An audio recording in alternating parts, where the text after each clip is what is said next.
minimum.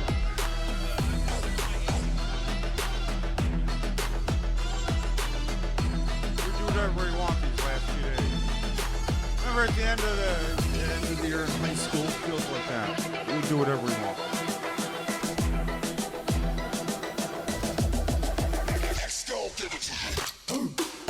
Welcome to the SativaCross.com podcast, live from the Statehouse in New Jersey, with our new Chief of Staff, Christie.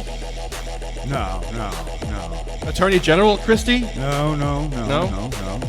Something you can't really do great harm at, screw up or appoint people that you need to blame stuff on. You know. Don't give him a hard job. Well, the thing is, he's the one in charge of finding people positions and helping fill them. At least that's what the story is. 4,000 positions to fill. He's obviously gonna recommend himself for one. And so at this, our 64th Thursday Statehouse Medical Cannabis/Cannabis Legalization podcast, we get to talk about that. He had nowhere else to go unless Donald Trump was elected president. And people are saying, like, well, I gambled and he won. He didn't gamble. He's below 20% approval rating. Money. It's not like your biggest gamble in life, you know. You might get a situation across the board. So, on the 5th. This is the 65th because we'll be at 66 on the last one, which is next week. So we have a new sign that says, Mr. Trump, there is no potential attorney general. No, there is no attorney general potential here. Move along, please. Move along. Yes. Well, what I mean is, I don't mean it with disrespect. It's what I call the Mr. Trump.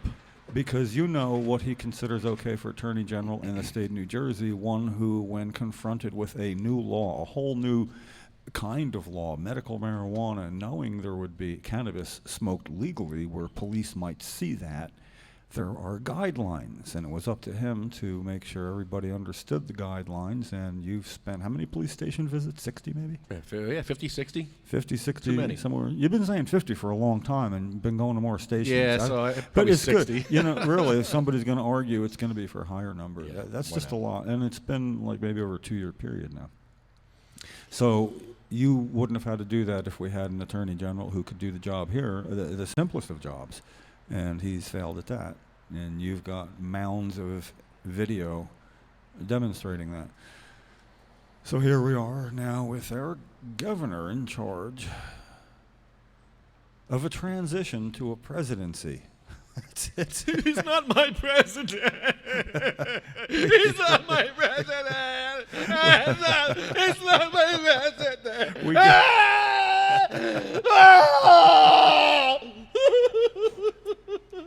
He's not my president. It'll be okay, Lefty. It'll be okay. Yeah, right. It'll be fine. It's not going to be fine.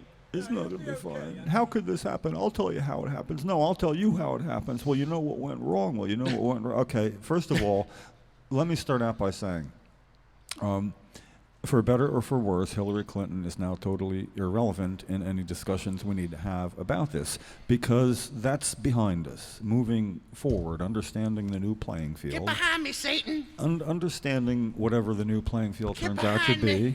That's what we do. Well, that's why we're here. We have not a good playing field in New Jersey. I think the whole country's aware of that. You know, not on my watch, Christie as governor. And our worry is if he was to become attorney general, that he would be not on my watch, Christie, United States attorney general, who would have the power to do what it takes to roll back all the gains we made over the past decade. That I think would be difficult, only because of the fact that it was voted on within the states. Yeah, but that's against federal law. It's Schedule 1 substance federally. Yeah, but you know what?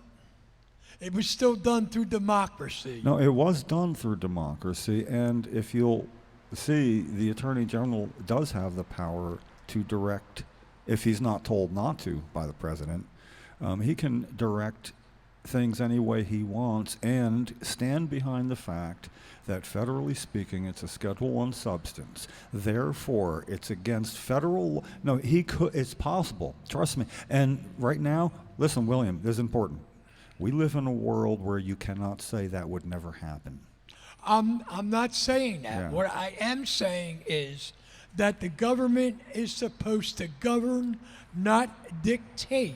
Right. The states should have the I power understand that it should to have. control what's done within the Yes, state. this is true, but you've known for how many years we've known each other that this is not how it works out. It just doesn't. And it has been working out that way, though. This is my point. But that's because, we had a more friendly administration, even though they didn't get the job done and didn't do as much as they could have or should have, and they could have done a whole lot more. They didn't put too many roadblocks in the way. Chris Christie would stake his reputation on doing this. He would. Well, He would, because he doesn't like us and he knows it would hurt us. No, I understand that. So It'd be payback.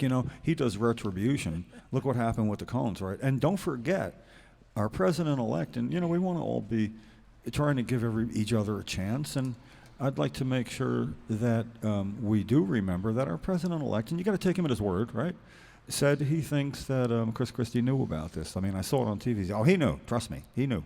He knew about it. And that was during, of course... What, Bridgegate? Yeah, that was during the... he knew all about that. That was the primary, but this is what our president-elect said, and I haven't heard him say otherwise. Now, he has said that even though he started kind of a birther movement, even though he did that, he eventually, recently said, president is a citizen. He was born in this country. That's the end of the discussion. So it took him years to come to that obvious conclusion. As far as what he thinks about whether our governor knew about the things going on at Bridgegate or not, the last statement he made says he knew about it. Come on, he definitely knew about it. Trust me, he knew.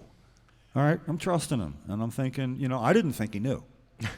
No, I didn't. Hey, look, I'm on record. How many times have I said that? I do not believe that, but I'm trying to give our president-elect a chance here. So I'm gonna defer to his judgment, unless he says otherwise. Yeah, and all without a smile. This should be a fun 4 years. Well, let's at least acknowledge some of the good things before the congratulations to our friends. Let's start. Cannabis Let's start initiatives. Let's start. Okay, where do you want to start? Pick a state, and we'll congratulate them. Anybody you want. Massachusetts. They're the closest state to us. They're legal. We have friends there. They have a great festival there. That's where I'm going. What's going on here? Something going on here? Do we have the chief of staff coming? Is the chief of staff coming? The new chief of staff, is he coming out? No. Maybe? No. Just checking. We're waiting for the new chief of staff. This is where we get our information. This is where he comes in. He walks in this way. Yeah. Well, he's in Washington right now. Yeah, that's right. He's in a meeting with Obama right now. He's busy. Yeah. That must be the most awkward meeting ever right now. They're looking at each other like, I'm an American citizen, you bastard. How dare you? You're racist. Here's my birth certificate. You fat racist pig. No. We got to give everybody's got. That's what he's saying. I didn't say. That's what he's saying. That's what Obama's saying. Let's be nice. Yeah.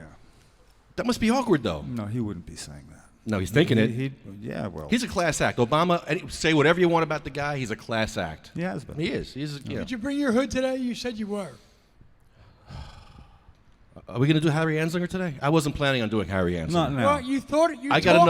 We got enough to do. Yeah, right. You did talk about it. Yeah, we're doing congratulations now. Though. Yeah. And now in Massachusetts, they decriminalized a couple of years ago, and you could go with $100 bill, say your name's Mickey Mouse, and get caught with something, possession. And that made it very friendly as it is. But to have it like that, as I was saying before, I believe my Facebook friends list is going to have an influx of new friends from Massachusetts, because I'm going to have to want to go up there and sample what freedom really feels like one day. Fact-finding mission of my own. And I'll take people with me, just like they do when they went from legislators went to Colorado. Well, that's what they're interested in. This is what I'm interested in. I want to know how it's working there, because we're going to do this in 20 months here. We need to also congratulate Maine. Yes, they passed a law. I don't know anything about the quality of their law, but all right, for our friends in Maine. Do we have any friends in Maine? Yes. Yes, I we have do. some Yeah. cousins in Sarah, Maine. our American Right, refugee of course, friend. of course, Yeah. of course. Well, good. That should. We can. I wonder if we can call Shawnee. She has no idea I'm calling her, but what the hell? Well, And then we congratulate California, right? oh yeah. Well, I've been envious and jealous of California most of my adult life along this avenue for one reason or another. They're not just one step ahead of the curve. We don't congratulate them. Oh, we do. Congratulations. I hope it works out. I hope too many people aren't put out of business who were against it because their business is already providing cannabis. They think it could cut into, but I got to go with the masses here. Congratulations to the millions of people who now, if they ever looked over their shoulder in the past, they don't have to now. And good for California for the $1 billion at minimum, not to mention new jobs, $1 billion. That they're not going to have to raise a gas tax in California to cover anything. You got a little plug in there, huh? So I'd like to congratulate Florida. They had an impossible time getting anything done. I think some of the best activists in state initiatives are in Florida, and not just because some are my friends and acquaintances, but shout out to Kathy Jordan, an ALS patient. ALS patient for probably going on like 30 years, and keeps her alive. And congratulations to Jody James, an activist, probably an activist. And as I was telling Lefty, she was at the memorial in Washington, D.C. when Cheryl passed away. And she took her candle from the candlelight vigil and went home and got married, and then used that candle to light everybody that people can prognosticate about. But I'd like to just watch it unfold, I mean, it's like sitting there watching the wheels go round and round. You don't have to sit there and decide why they go round and round and, how many wheels. It just, absorb and do what we can to make sure, in whatever way we can, to make it as clear as we can that Governor Chris Christie would be a very poor choice for Attorney General. He doesn't see the handwriting on the wall. He's living in the 30s with his what he thinks about cannabis, and he has gone for no way at all medically to screwing up a program. People have actually died and left the state because of the regulations, and he's so cavalier about it. Well, there's not that many people in the program because it was overstated how many people would be. No, it's the lack of indications that other states have, and it's the fact that 10% per year die. There's a number of patients who have died, and actually, look, we should find that out, because it's probably going to be about 30% to 40% of the total number in. Like suppose we had 8,000 patients now, maybe 3,500 have died already. That's a large amount when you're talking about only 8,000 patients in a program. Yeah. So, what I was thinking in our conversation earlier about the cannabis and the federal government wanting to use that as a trump card, my thought. No pun intended or pun intended? Come on, fess up. My thought was and is that how about a class action lawsuit against the federal government for denying the constituents the opportunity for cannabis to help cure the cancer? Oh, I don't know. I think I would applaud somebody's effort doing that. I probably wouldn't take part in it. I tell you who I want to sue. I want to sue the Bayonne Police, the Bayonne Hospital, and the prosecutor's office for taking away Michelle's medicine for a month. Now that is in violation of all sorts of state law. Kuma. That pisses me off. And now, the thing is, if the hospital knew, or if the Attorney General did his job in New Jersey and people knew about this law, and hospitals knew, they can make a mistake. brought to their attention. Yeah, we're going to call the prosecutor's office this morning. We went to the police yesterday, and we're going to call the prosecutor because they gave us the prosecutor's number. Some guy named Aaron Sliverstone, sickle cell. Aaron Sliverstone. Slippery. What the owl. hell's his name? I don't know. Silverfish. I don't know, something. Slippery owl. We're going to call him up in a minute. But we went to the Bayonne police again with Michelle. We should call Michelle first because they're keeping Does her she medicine. know you're going to call? Every time you call, it seems Let's like wake her she's- up. Yeah, that's what I'm saying. This is fun. I love waking her up. Hi, Lefty. You're on the air, Michelle. I'm on the air, you bastard. Well, tell her we could call back in a little while. We don't. We don't. I mean, if she. It's more fun this way. Well, for us, but. Yeah, exactly. Hello. Hello. Dude, hang up too. Hey, Michelle, you're on the air. Hi, Lefty. What's up? Hi, good morning. Hi, Michelle. Jim Hi, here. Michelle. Hi, everybody. Or whatever. How you feeling?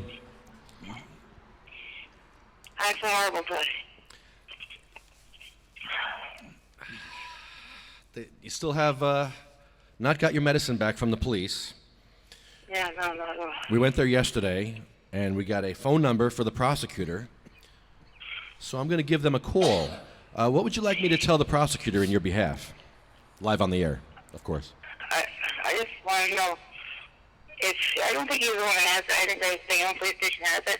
I think he's just in charge of it, if it's going back to me or not. You don't think? Wait, you don't think he's going to call you back? No, I don't think he's going to. He's the one that is in charge of it. I just think he's the one you have to ask the questions of. Right, Aaron Slipperstone or Silverfish, right? Yeah. Yeah. Well, we're going to call him up and find out. We'll get some answers for you. All right, you call him up. I'll look at your podcast now. Yeah. Anything else you want me to say to him? Anything else? What? What would you like me to tell him? Anything else? Tell me to fuck off. Tell him to F what? Just fuck off. Beep. What would you like me to tell him? Beep, beep, beep, beep, beep, beep. And you son of a beep, beep.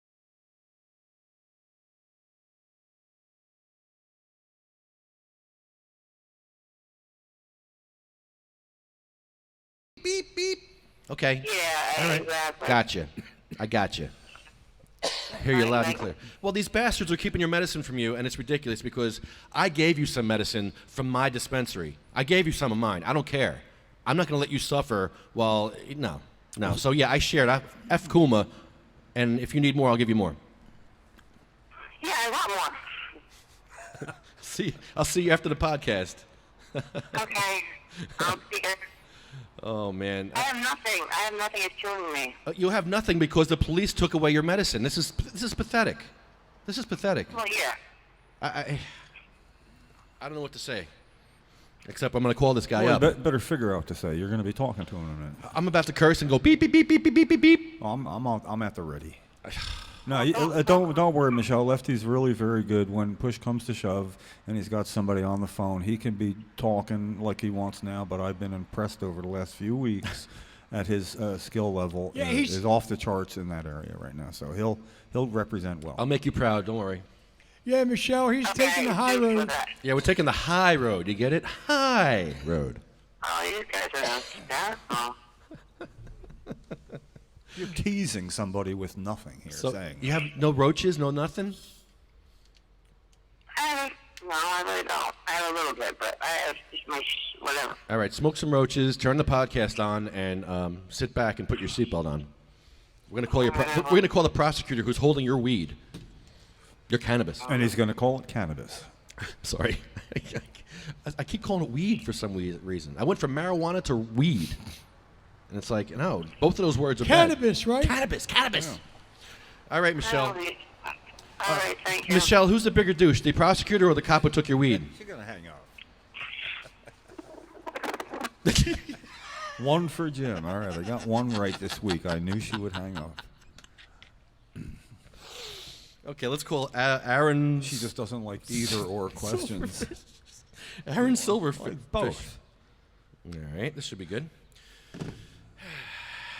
As Hello. well- You have reached the Hudson County Prosecutor's Office. To hear this message in Spanish, press 9. If you know your party's extension, or if you'd like to reach... Hola, usted ha marcado la oficina de la Fiscalía del Condado de Hudson. Si usted sabe la extensión de su partido o si desea llegar a nuestro último nombre del directorio, oprima el 1. You might want to back that up. You need to know the message. Para víctimas y testigos, oprima el 3. Para la unidad de menores, oprima el 4. Sí. Culo Para cagado, la unidad de homicidio, grupo de trabajo apestoso. o unidad No, de there are delitos people that could sexuales, understand us and oprima el call in. 5. Para la unidad de asuntos internos, oprima el 7. Beso negro. Para la unidad de investigaciones especiales, oprima el 8. Si necesita ayuda Did you say that's adicional, the I have no idea. How do I get out of this? oprima. Get me out. Hola, usted ha marcado No, la oficina no, de la- get me out. Hola, No. usted ha marcado la- No. Try plus 2. Hola, usted ha marcado. Press 2. Hola, usted ha marcado. Jim's right twice. What's I go, hola? No. Now, come on, you got serious Habla stuff to inglés. do. Serious stuff to do. It just should be the same thing in English. No, this is serious. Unless they go by French and German. Can we speak to the French people?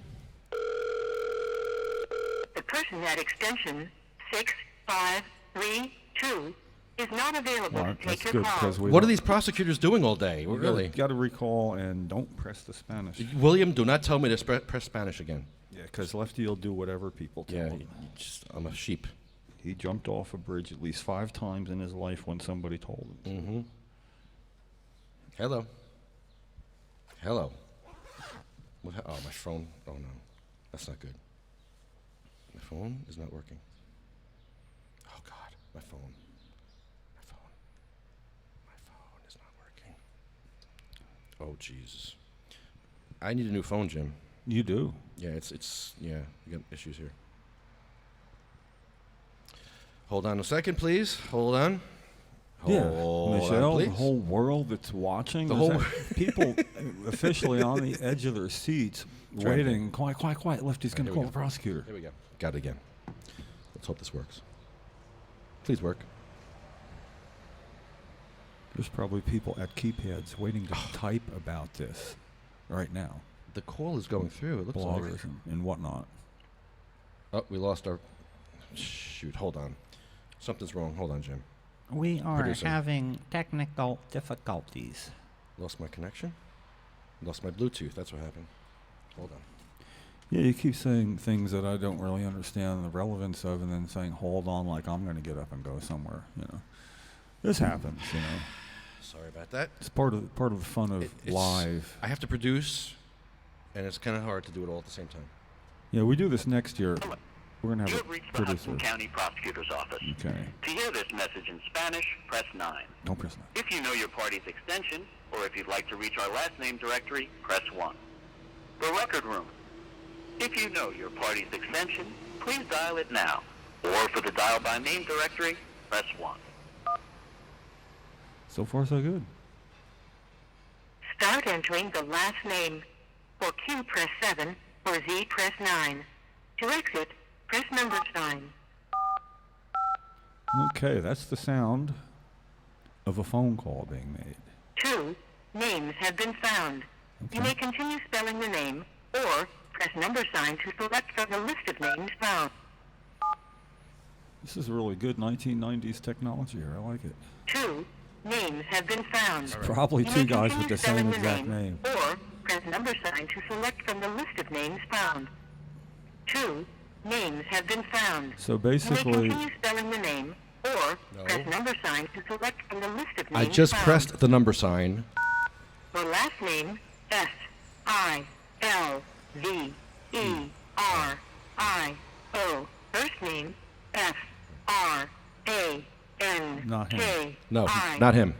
Or- Press No. 1. No, don't For press last name, S-I-L-V-E-R. she's going to go through the whole thing again. No, don't. Wait till she tells you the first name.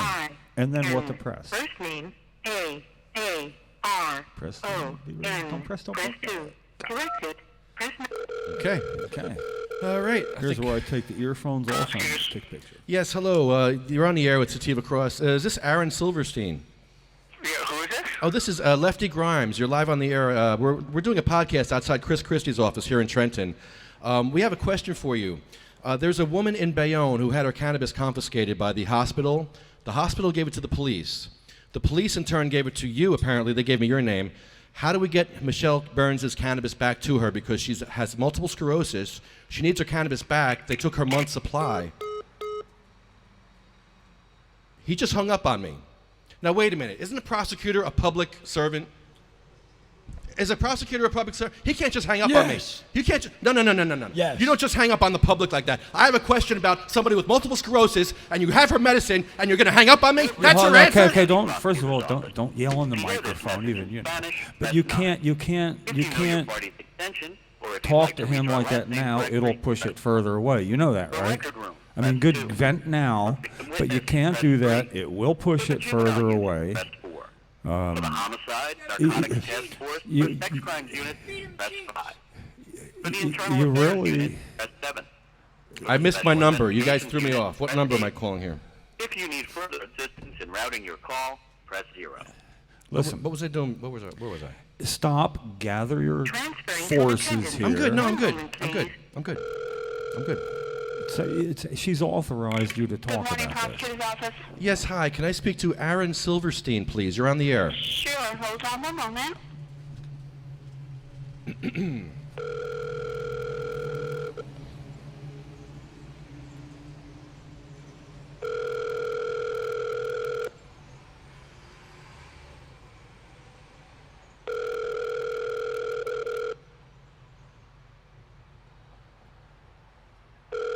What a worm. You've reached Assistant Prosecutor Aaron Silverstein. What a worm. From County Prosecutor's Office. Leave me a message What and a I'll get back to you. pussy. Hello, Aaron. This is Edward Grimes. You're live on the air again. I guess we got disconnected. I'm very sorry. I'm trying to get Michelle's medicine back to her. She has multiple sclerosis. She's dying of this disease. She needs some compassion from you, sir. We'd like to come up there and speak to you. We're medical cannabis patients. We'd like to come to your office and show you that medical cannabis does save our lives and help people. And it seems like you have no, maybe you hung up on me, maybe you don't have compassion. I don't know. You need to answer my questions because I have questions for you and you just hung up. I think you hung up. It seemed like you hung up. I don't know. Can you call me back? My number is 908-616-0682. I'd like to talk to you about your compassion for multiple sclerosis patients because let me tell you something. If your mom had multiple sclerosis, you would be looking for her cannabis too.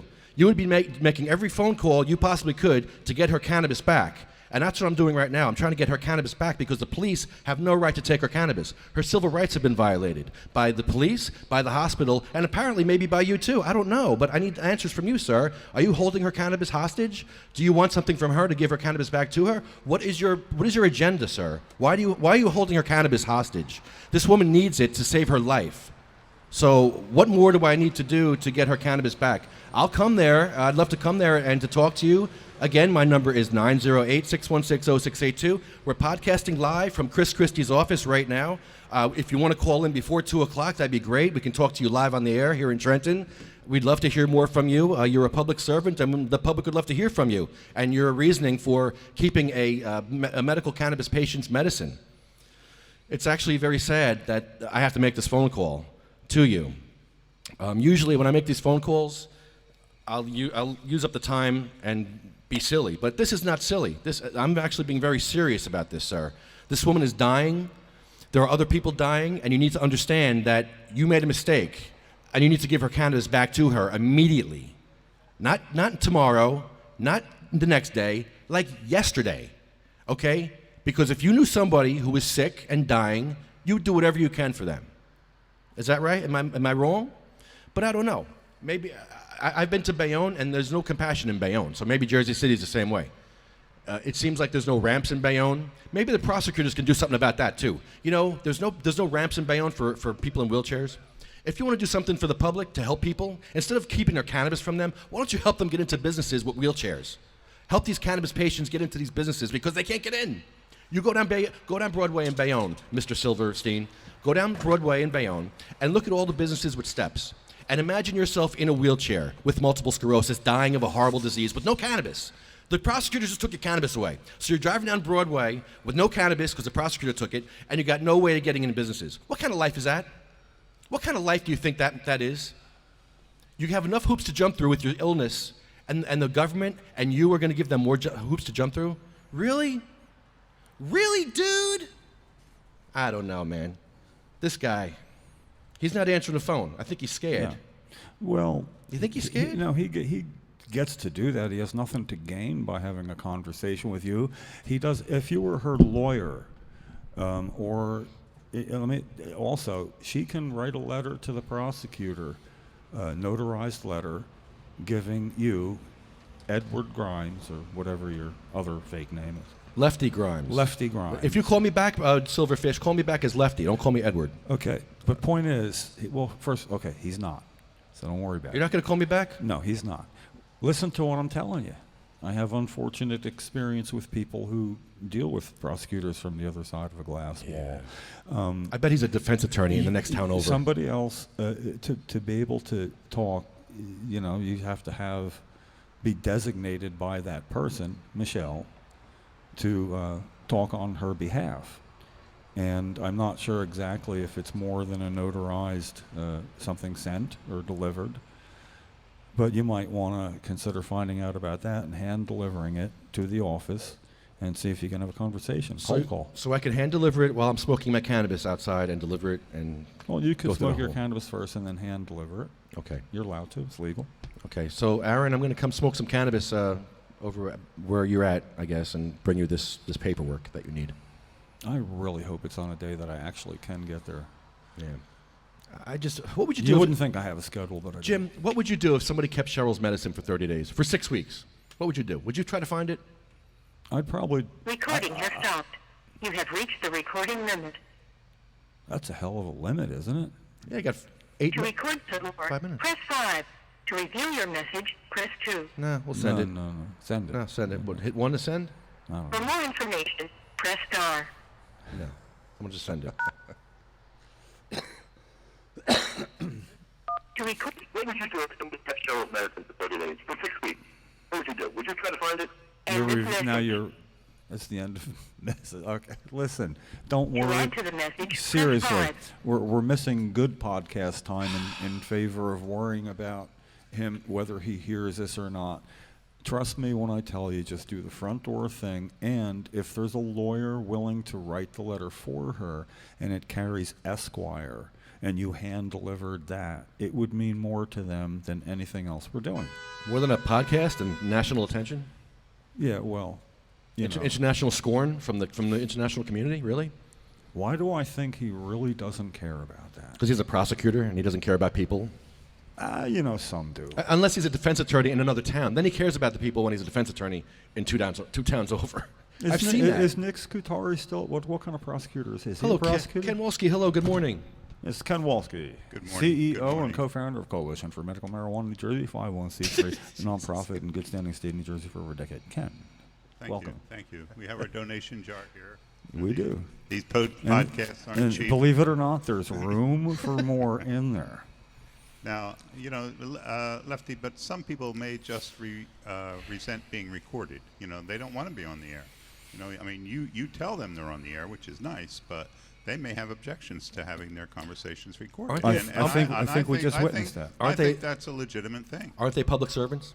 Yeah, of course they're public. No, servants. Then they got to deal with me. They have to deal with me. I'm public. Okay, but they may object to having What their- a utopian cops- society you But cops, live in cops here. object it too, but that doesn't mean I can't do it. What color is the Just, sky just in your because a world? cop objects doesn't mean I can't do it. No, of course Well, you may do it, and you have the ability to do it, but he also has the ability to hang up. He has the ability to hang up, right? And look like a jerk, though. Now listen, And look like a jerk. I have experience, and I just want to say the first time know. I took Cheryl to see the late Terrence Farley when he was Ocean County's first assistant prosecutor. At first, a woman in a wheelchair, I'll call him, and she said, that we're down there. Minutes later, I saw somebody peeking around the corner. It wasn't Terrence Farley. It was somebody came down on his behalf to peek around the corner at us, and I called, but it was with a smile because when you're right and somebody's wrong, misplaced anger gets pushback. Where when you're right, it's sort of like if he can avoid you this way, what way would be harder? certified letter. I always do that to make sure somebody's on record. A letter can be a very letter, powerful but tool. also, I mean, do it we know- requires a response, and that you could expect a response from, and you would follow up if there was no response. Okay, Michelle, listen up. Start writing that letter, Michelle. She's listening right now. Yeah. Get that Well, letter going. I'm just saying, and also, if Esquire always helps. Could not Justin, our good friend Justin Alpert, also He'd do it. Yeah. Well, the first thing I think is for a direct appeal from the person who is aggrieved, I gotta who agree. had the cannabis confiscated from her. I A gotta direct agree, signed yeah. letter directly to the person responsible for Now, that. if you both maybe showed up, copies yeah. to other people who may be in that chain of command. Yeah. That's the way to go. Is there anybody else here? No. But after consuming your medicine, when you're feeling good there, if you go with Michelle, if Lefty goes with you and you go back there, a letter written, and signed. I don't know how hard to get it notarized would be. That's Yeah, always. I don't think I don't that's think even it. Okay, necessary. but to be there together and say, is there anybody on his staff that would talk to us? Could we talk to him? And do like you do, record the event of going there. Yep. Build a case, but Yeah. you have to build a case. And when you're right, man, just enjoy the fact that you're right and you're narrowing his escape. And you have a documentation trail too. Yeah. You can say, you can bring And this you're to right the- about to everything his else. The paper superiors. trail. It does look Right. good, but don't make Because- that argument to him. right. You make that argument to the Right. public in general, Right. which is really what you were doing. And everybody's got supervisors. Right, but you need to create that paper trail. Yeah. Right. And that starts with Michelle. It wins all the time. I would suggest also included in the letter is the physical harm that it's caused you in the way of pain, stiffness, spasticity, Yeah. anything, how much long that would have lasted you. Because if you do that, that will be perceived as setting material for a potential lawsuit. In other Yes, words, it's the yeah, same absolutely. the same You know, things that can you would say. right, exactly, that you are causing this Yeah. person harm, and you're documenting it, and with a date and a And time quite, and a and quite signature. frankly, Michelle was married, is she not? She was. Isn't it civil rights violation since she has a right to use this medicine? Isn't it a civil right or some kind of a right? It may very well be. Yeah. That you could argue that in Well, court. start with this, and when it gets even a little bit down the road, we know people to ask whether that's a civil rights Right. violation or not. And without saying Yeah. who to put pressure on, but we definitely, if it sounds like it would be a fair question to somebody who is involved in civil rights regularly. So is this a reasonable thing to ask Michelle to do, to write this letter? Yeah. I mean, And then she'll show up. She hasn't done it yet, though. She hasn't documented her concern. No, she's in gone any to the way. police a bunch of times. Yeah, and, but uh, no, the Yeah. letter to be Yeah. left. And also, when you leave it, you can ask, is there any way that I can get a receipt that I delivered a letter today? No offense, but it could get lost, whatever. It just, everything, they'll be hearing it as if this is how it would sound in court, because that's their job. The more documented, They're the ones better. that go to court. They know about court. They know about litigation down the road. And I got to tell you, from everything you're saying, if it lines up that way, that very seriously could be a Oh, could be. compensation. Oh, yeah. Oh, absolutely. And the compensation will happen when it gets laid out eventually. And, it's not like, well, he was yelling at me or anything like that. That won't be part of the story because you're right and you'll be not necessarily smiling, but you might, Jim's right about this, man. We're going to kick it, but you got to lay it down, Here's us at the police station yesterday. Yesterday. It's low hanging fruit for them. They don't want to give it up because it's low hanging fruit. Marijuana arrests are very easy for them. Well, they can As you find- can see. Here they comes can- the there's a lot officer. of dope addicts around here. They can arrest people for dope instead of dope is bad. Uh-oh. I'm just waiting, sir. Just waiting for some compassion. Yeah, we're waiting for compassion from the police. Good luck. I hope you're not waiting for compassion. Or you're not gonna get it. So here comes the officer to talk to us finally. You have to get the prosecutor's number. Like, We get further with the cameras though. is that hard? We seem to get further. I'm sure. When she goes by herself, they kind of blow her off.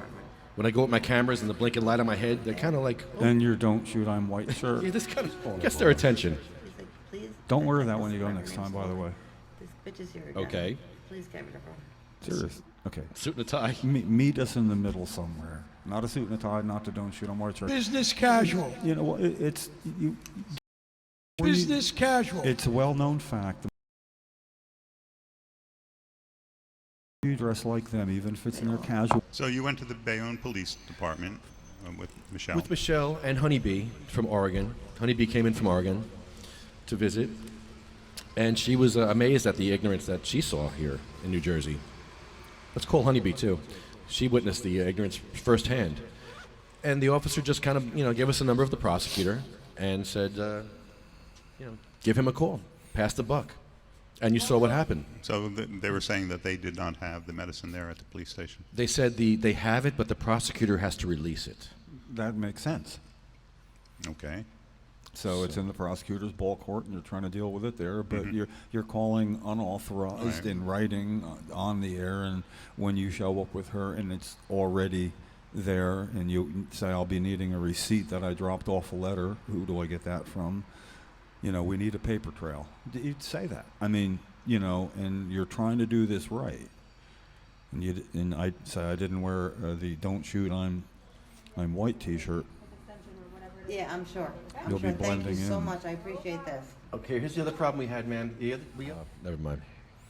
Yeah, we also, though, I mean, like, as this couldn't be more important, but how much we got to jam in today with world events having changed in the last 48 hours, including congratulations.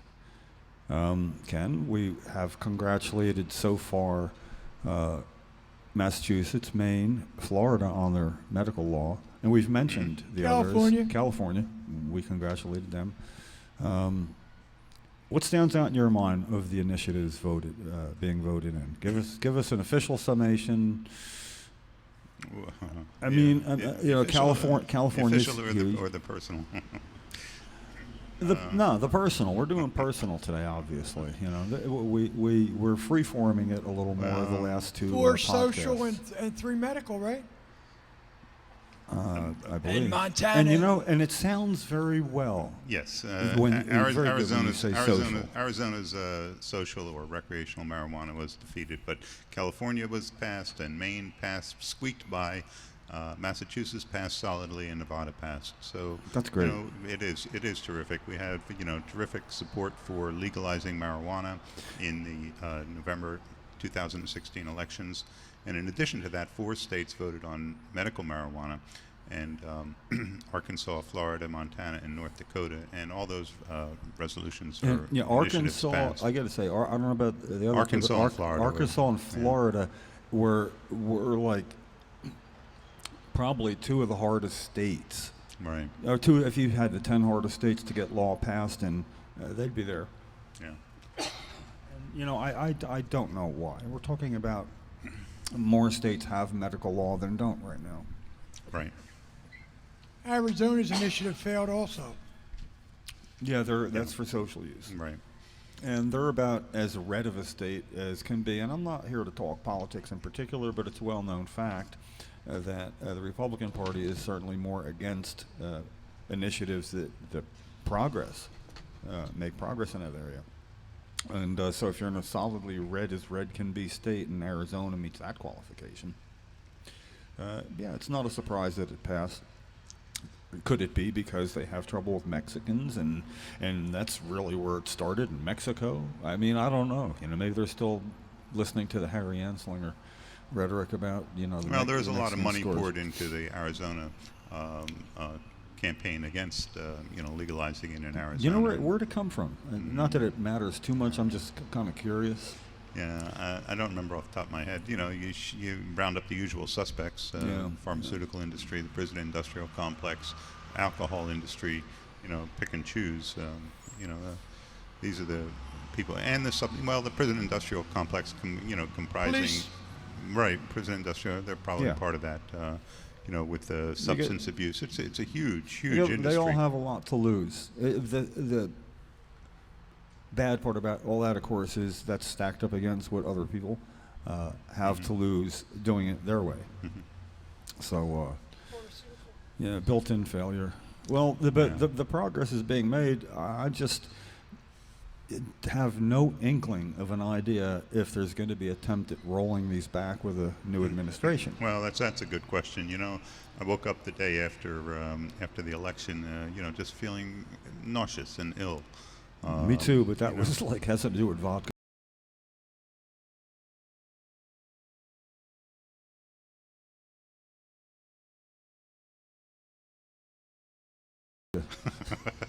Did you cry? I was telling him before that. I was pretty upset. Really, you were crying? I wouldn't go that far, but Come on, you weren't one of those liberals that were crying, were you, Ken? He won't admit it. I won't admit it. His heart He's was not my his heart, president, his you heart know? was bleeding though. His heart was bleeding.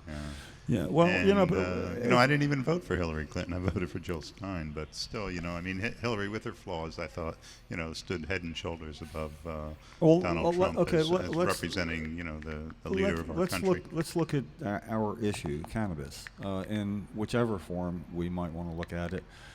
Do we have any real idea who would have been better or worse? Well, the Democratic Party said that they put in their platform that they adopted a pathway to legalization for marijuana, which, was the most positive thing that I had heard. It was a very close vote, 80-81, if my memory serves me correct, at the Democratic National Convention. Yeah. But still, they did adopt that platform in their campaign. So how about the head of their ticket? With that plank in the platform. The head of the ticket. Well, she was a real disappointment with that. Yeah, but and I just feel that the businessman in our new president, upcoming president, President-elect. The president-elect. It's hard to say. That he'd have to come up with unheard of reasons from him for not doing this, and also recognizing the business benefits of this for the business of the country. Exactly. From a simple economic standpoint, it makes no sense to try to roll back marijuana legalization. It really doesn't. But that's why we're also concerned about the Attorney General. Now, there's been some discussion about what could an Attorney General do, and I maintain it's quite possible that they could cite federal superiority when it comes to laws and the fact that cannabis is federally a Schedule I substance, that the wrong Attorney General could make the wrong moves and really stall everything, stop it in its tracks. If not roll back, stop it. But then that would have to almost be dealt with a new president who is a businessman, and he hasn't had harsh things to say about it. So basically, what Trump has had to say about marijuana. Well, I remember him endorsing rather soundly medical marijuana, and having a kind of wait and see approach to legal marijuana. So, he certainly hasn't come out and said, this is something that we're going to stop. He actually didn't. He didn't say anything worse than we need more studies. That was Hillary Clinton's take, that we're going to need more studies and more. He said we need to look at Colorado and wait and see how things are going out there. Yeah. They're going sufficiently well. The worst anybody says about Colorado is they're trying to make a case that it creates homelessness, and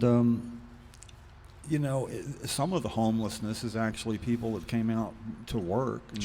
Maybe they did or didn't find it, and they just came out there. Some could be the promised land, Yeah, and that'll happen, but you can deal with homelessness, especially if you have a little extra income to deal with it.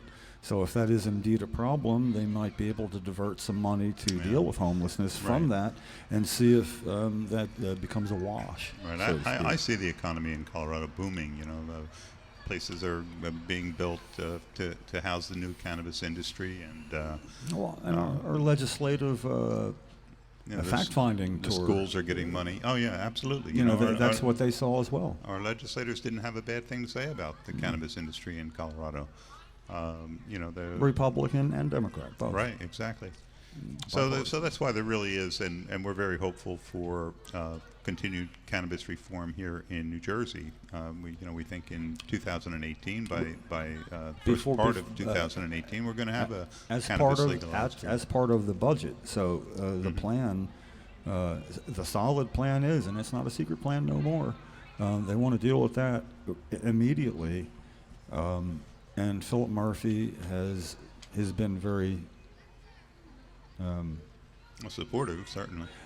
Specifically supportive. Right. Going so far as to say he's really looked into it, and after much thought and careful consideration, he thinks this is a good way to go. And it deserves careful consideration from him. You know, I mean, that's $300 million that they can pencil into the budget in 2018, and by state constitution, we have to have a balanced budget at the end of June. Right. Well, So it depends on when the program starts. You know, that $300 million, I think, is a projected estimate for tax revenues for an entire year. So if it started in June, if I'm not mistaken, once they do that, this is their creative bookkeeping. They can borrow against that. Oh, well, right, and you may be talking about the. I'm talking about just getting it into the. They call it. It's not the fiscal year. It's the money year. So well, it gives them in effect borrowing power. Right. So I'm very hopeful. But you know, the big thing is, of course, the reduced social costs. You know, the reduced costs of arresting 25,000 marijuana users in the state of New Jersey every year. The reduced costs of prosecuting them and trying them and imprisoning them and putting them on probation, and you know, all those costs are reduced, and forcing them into substance abuse treatment programs that they don't need. Well, one of the I believe it was Senator Scutari's plan for legalizing it for social use involved expungement of people who already have been ensnared in the system. Exactly. So and you should expunge these records. You know, I just like to say that word, expunge. It's you gotta be smart to say that. Mm-hmm. You want to try calling somebody in Maine? Do you know somebody in Maine? Yeah, let's see if she. Yes, we do. Will pick up the phone. That would be great. Yeah, we're trying to find people to congratulate in states where they've passed law. Carrie Clark. She's a nurse from the American Cannabis Nurses Association. Well, you should call her. She's in Maine, resident. This is Shawnee, Sarah's mom. Sarah, the American refugee from New Jersey. Yeah. Hello? Hi, Shawnee. It's Lefty and Jim and Ken. Hi. You're on the air. How are you? Hello? Yeah, how you doing? Oh, hi. I can like hardly hear you. Okay, I'll try to speak up. Yeah, I was wondering, congratulations on your new law there in Maine. don't speak up anymore. I didn't even know. I just asked my daughter if it passed, because the last I saw, they were saying that it was too close to call, because I think there was like 900 votes in between. Okay. So we shouldn't congratulate you yet? Okay, goodbye. Okay. I think. No, but I guess it did pass. Yeah, it sure did. Yeah, again. Yeah, It was well, very, very close. It was very close.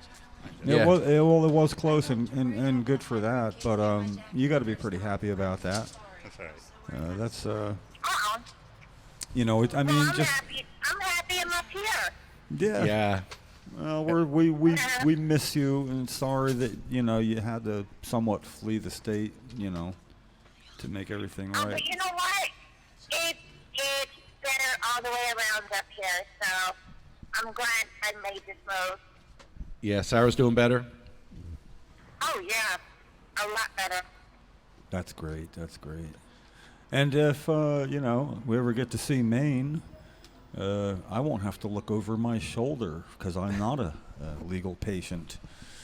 But I like that we now have two states that are not west of the Mississippi, where social use will be legal. It's hard to even believe. Maine. Well, you guys need to get Christy out of there. Well, he's going to be leaving pretty quick for the transition to whatever job he has in Washington, and we will have then. We'll have a. I wouldn't bet on that. I don't think that. Yeah, he will. I don't think Trump's sons are going to want him anywhere Well, near. wouldn't I love your optimism? I love it. Yes. I'll believe that's possible just because that makes me smile inside to think of something like that happening. That's right. We kick a man when he's down. Boy.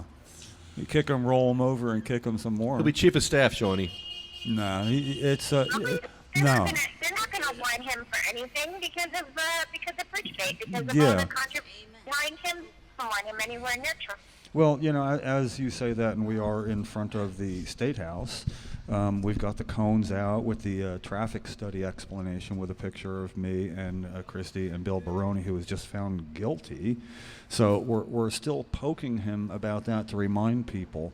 But we also have a new sign today that says, Mr. Trump, there is no Attorney General potential here. Move along, please. Yeah, nothing to see here. Nothing to see here.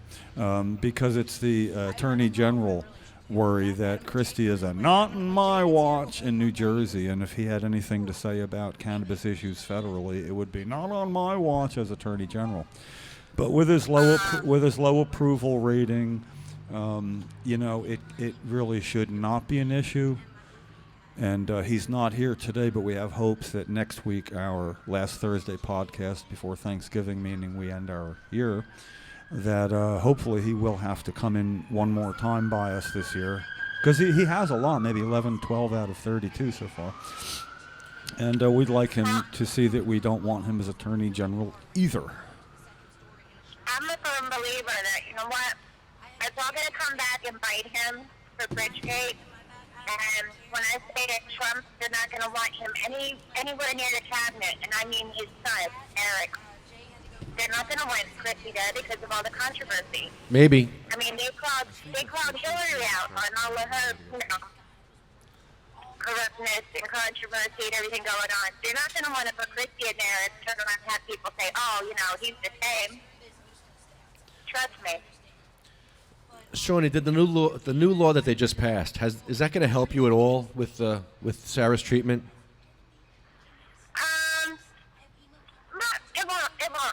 It won't help me out any with Sarah. I mean, Sarah's got a great program up here. I'm allowed 6 ounces a month. Are you allowed to grow? Can you grow weed now? I'm not growing it right now, no, because I haven't purchased property. I haven't gotten, you know, my own home yet, and I'm in an apartment, so I don't want to grow it in an apartment. But when I do, I'm allowed to grow 6 plants. As a patient, or as a patient, or now with the new law? As a patient. Oh, okay, good. No. Now with the new law, I don't know how that's going to work. I haven't really looked into it. I know I voted for it, but. And your vote counted. What's that? Your vote counted. Every vote counted because it was a very close call. Man. Yeah, I don't understand how people can vote no on medical cannabis. I know people who voted no, and I just don't get it. I mean, how do you allow people to suffer? I don't get it either. Yeah. But I was reading a pamphlet that somebody had put out saying that more, like if people are on now, like if people are smoking marijuana, they're 50% more. The 50% increases in car crashes, car accidents. I had to laugh at the pamphlet because people that use marijuana aren't the ones out there in car crashes or causing accidents. It's alcohol.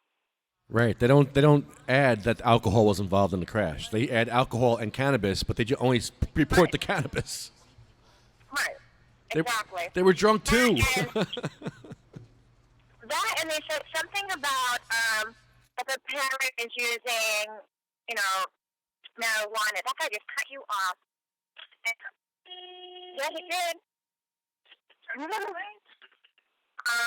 If a parent is using marijuana, then they're more likely to, what was it, child abuse? You would have laughed at all the things in it. I couldn't even believe it. Oh, wow.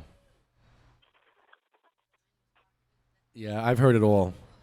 I have a friend who the police took her cannabis away and they're holding it. They won't give it back to her. And she's a patient. This is here in Bayonne. She also went down Broadway and with a wheelchair, and none of the businesses have ramps to get her in. They all have stairs, but none have ramps to get in. Now, you would have this problem with Sarah because she's in a wheelchair a lot of the times, and there's no businesses that have access for handicapped people in Bayonne. I'm shocked. Shocked. Huh? Do you That's see? because they discriminate. They do. Do you see that up in Maine? Do you see handicap access in Maine? Oh yes. Trust me. That's why when I said it's so much better up here, I have no.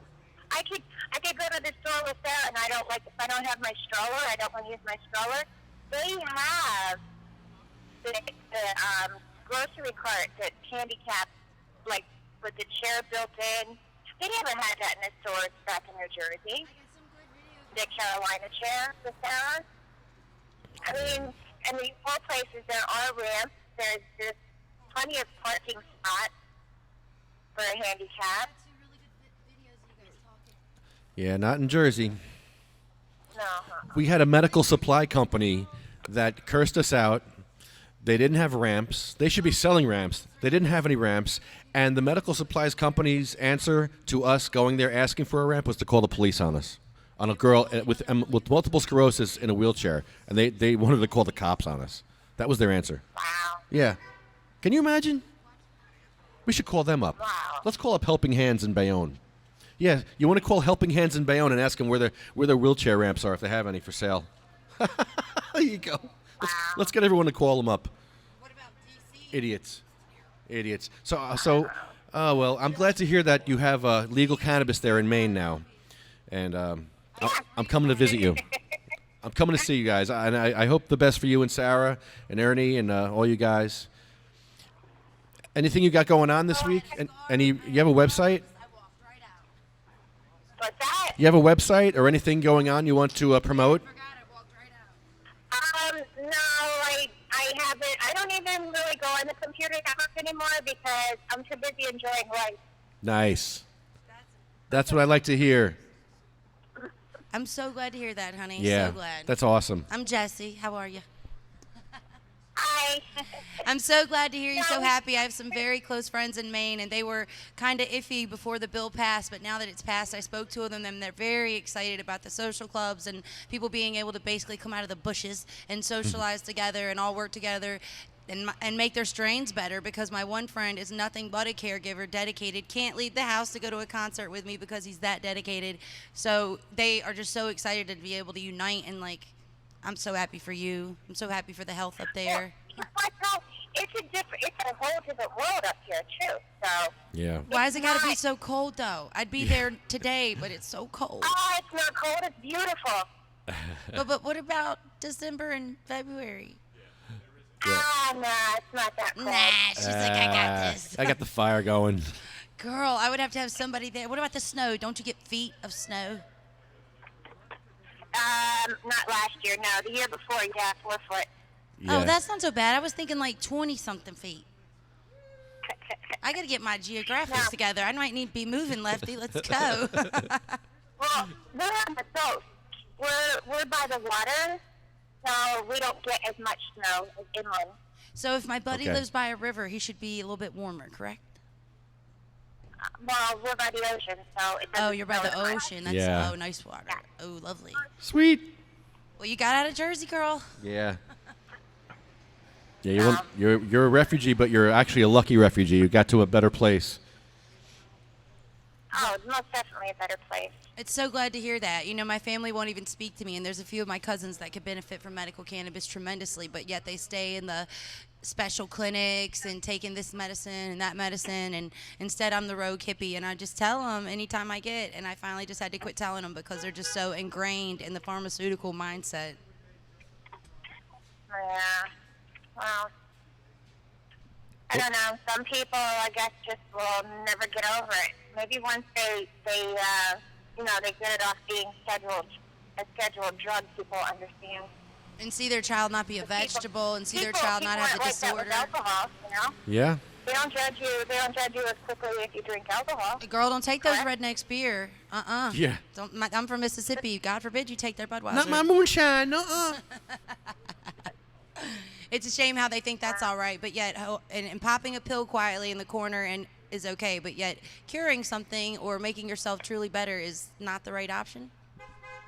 Not okay. Yeah, we've seen it with Sarah. So I'm glad to hear you have an open mind and spread your mind, girl. It's beautiful. Oh, we do. Well, thank you, Shawnee. Good luck. Thank you. And who? I was like, I was ready for a text message. Oh, I'm like Edgar Allan. Oops, sorry. I tried to say good morning and it said Poe morning. The guy's haunting me. All right, Shawnee. Take care, dear. Evermore. All right, I'll see you. Have a great day. You too now. Bye-bye. All right, bye-bye. That was Shawnee, Sarah's mom. Sarah and Shawnee and Ernie are American refugees that had to leave New Jersey for Maine. But they're actually in greener pastures. Sometimes when you think the grass isn't greener on the other side, well, Sarah and Shawnee, they found the grass greener on the other side. And the grass better and cheaper. Cheaper, better, and greener on the other side. And they're enjoying it. So, yeah, excuse me for 1 second. I have to go charge my phone. Jesse, you're the host. Ready, go. Okay, how about, is that red mic on? No, ready, go. Okay, I'm coming. I can hear myself because I'm a loud girl. Sanders, that's my name. Jesse Nicole. Karma Kev, thank you so much for holding it down across the street, being yourself. And you know what? If someone judges you, that's their problem.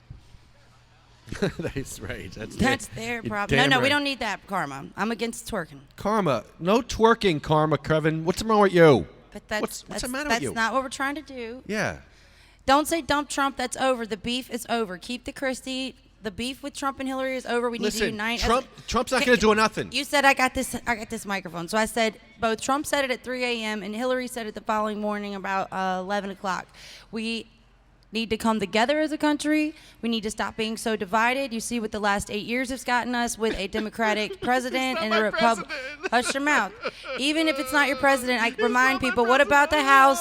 What about the Congress? What about the Senate? Stuff has to pass other things before he can just get to his desk and sign it. Lefty, this isn't cool. That's not funny. I don't like laughing. I thought it was funny. But it's not funny because people are They're crying. People are crying. Well, let them cry. And you know what? They need to get their big boy pants on, pull them up, realize the election's over, let's unite, get together, and actually work on these bills like we sit out here every day in the sunshine or the cold. Yeah. And let's get some stuff passed. Stop crying, Karma Let's Kevin. do some real work, and let's finally stop worrying about a paycheck or who's going to get pissed off and this other person's going to be mad. Let's actually sit together, unite, and get some things done. Stop crying over spilled chads. Let's bring some real medication for the medical marijuana program, some real liberty, some real freedom in that medicine. Let's get together for the jobs, the pensions that Christie stole for our teachers and our roadway workers. Let's get together for these potholes at the end of the street. That's really representing the state of New Jersey really well.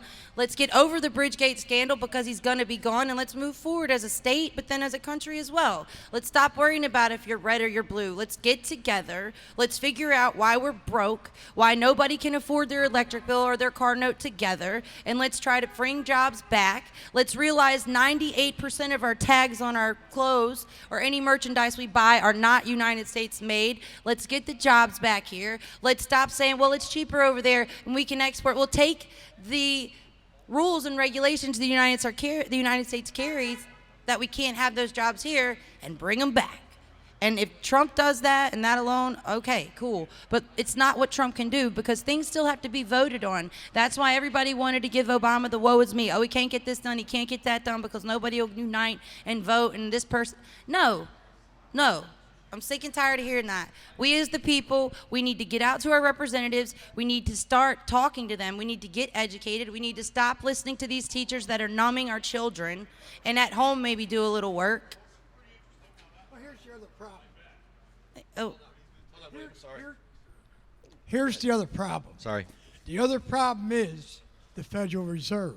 Amen. See, as long as foreign countries create product and they bring it into this country, they have to transfer their money to our money.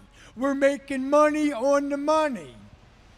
So it's cheaper and better for us to have the products.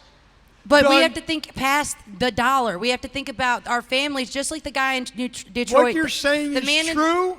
The government does not believe that. Well, they I think we're stupid. Well, I think the government is realizing that people are waking up, because how many empty houses do we have? I have 6 across the street from me alone, where people are not homeless. They just went south, bought another house, and told the banks to kick rocks, because the banks illegally own those houses. They don't legitimately own those houses. And they can't foreclose on those houses because they illegally took them in the first place. They overcharged the people. They put the market out of whack so that they could then profit off of it. So now they would turn our banks upside down. We need to forget all that, not forget it, remember it, but we need to change from here forward. We need to bring back, like the man in Detroit. He said, in Detroit, you used to have a dream. You could grow up, have a family, support that family, and have a good, decent wage and be proud of what you did for a living.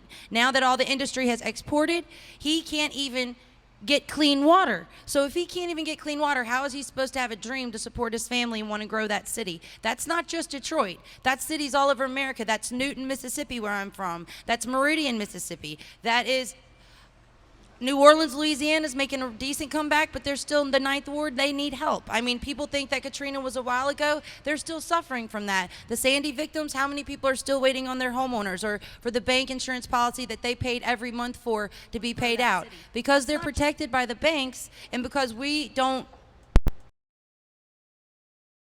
ourselves, then that's what causes 6 vacant houses across my street and people to leave and just go buy a new one. Just like the weed laws. I'm so proud of Maine. I'm so proud of California. You know, it's about time. It's about Massachusetts time. and Nevada. Oh, yeah, I'm sorry, I forgot. And then also Florida for medical, Mr. Mustache. This is a shout out to you. I love you. I love you, Amanda and Amanda. I love you, Doug, Pete. I love all my Wani people because they were watching that bill and watching me on Facebook very closely to let me know what happened. So if it was just medical, I'm proud that a southern state at least did medical. Because being from Mississippi, being where my family doesn't speak to me because their answer and their only answer was sitting on a church pew every Sunday, well, Jesse, if it was legal, it'd be one thing. They're so brainwashed that they would believe a piece of paper over their own true health. My grandmother had undiagnosed Parkinson's called Alzheimer's. Medical marijuana could have helped her. My grandfather had Crohn's disease and 3 different types of cancers. It could have helped him. Oh, I have the same thing in my family. But instead my they mother and my father. But instead they put them on so much My morphine mother to where with they grandma hallucinate. epilepsy, my father with PTSD. Yes, sir.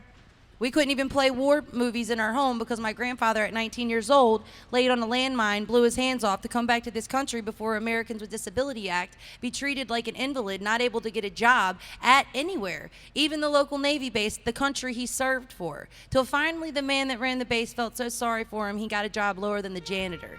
You know what he did, William, at the end of the 80s? My grandfather retired running the entire Navy base in Meridian, Mississippi, and I'm very proud to say that because he defied a disability, he defied PTSD before it was acknowledged, and he defied all of that before he had adequate medication to treat himself. Get it? You wanted me to take this show over? What do you want me to do? Good job.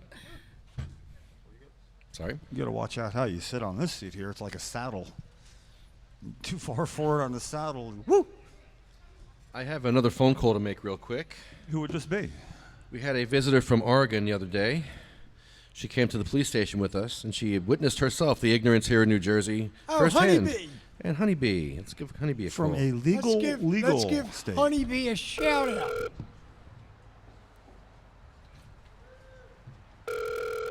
Honeybee, Honeybee, Honeybee. We had fun. We had a good time. Love you, Good Carmen. morning. Hello, Honeybee. You're on the air. Hey, How are you? I'm tired. Yeah? Jet lag? Yeah, I'm very tired. Nice. It's early there. Little alcohol lag, little time lapse, time zone, all that. It's Yeah. 3 hours earlier Wow. there. She's here. Well, Oh, she's here. Oh. no, she's not. I'm glad you had fun here in Jersey. Oh, I had an amazing time.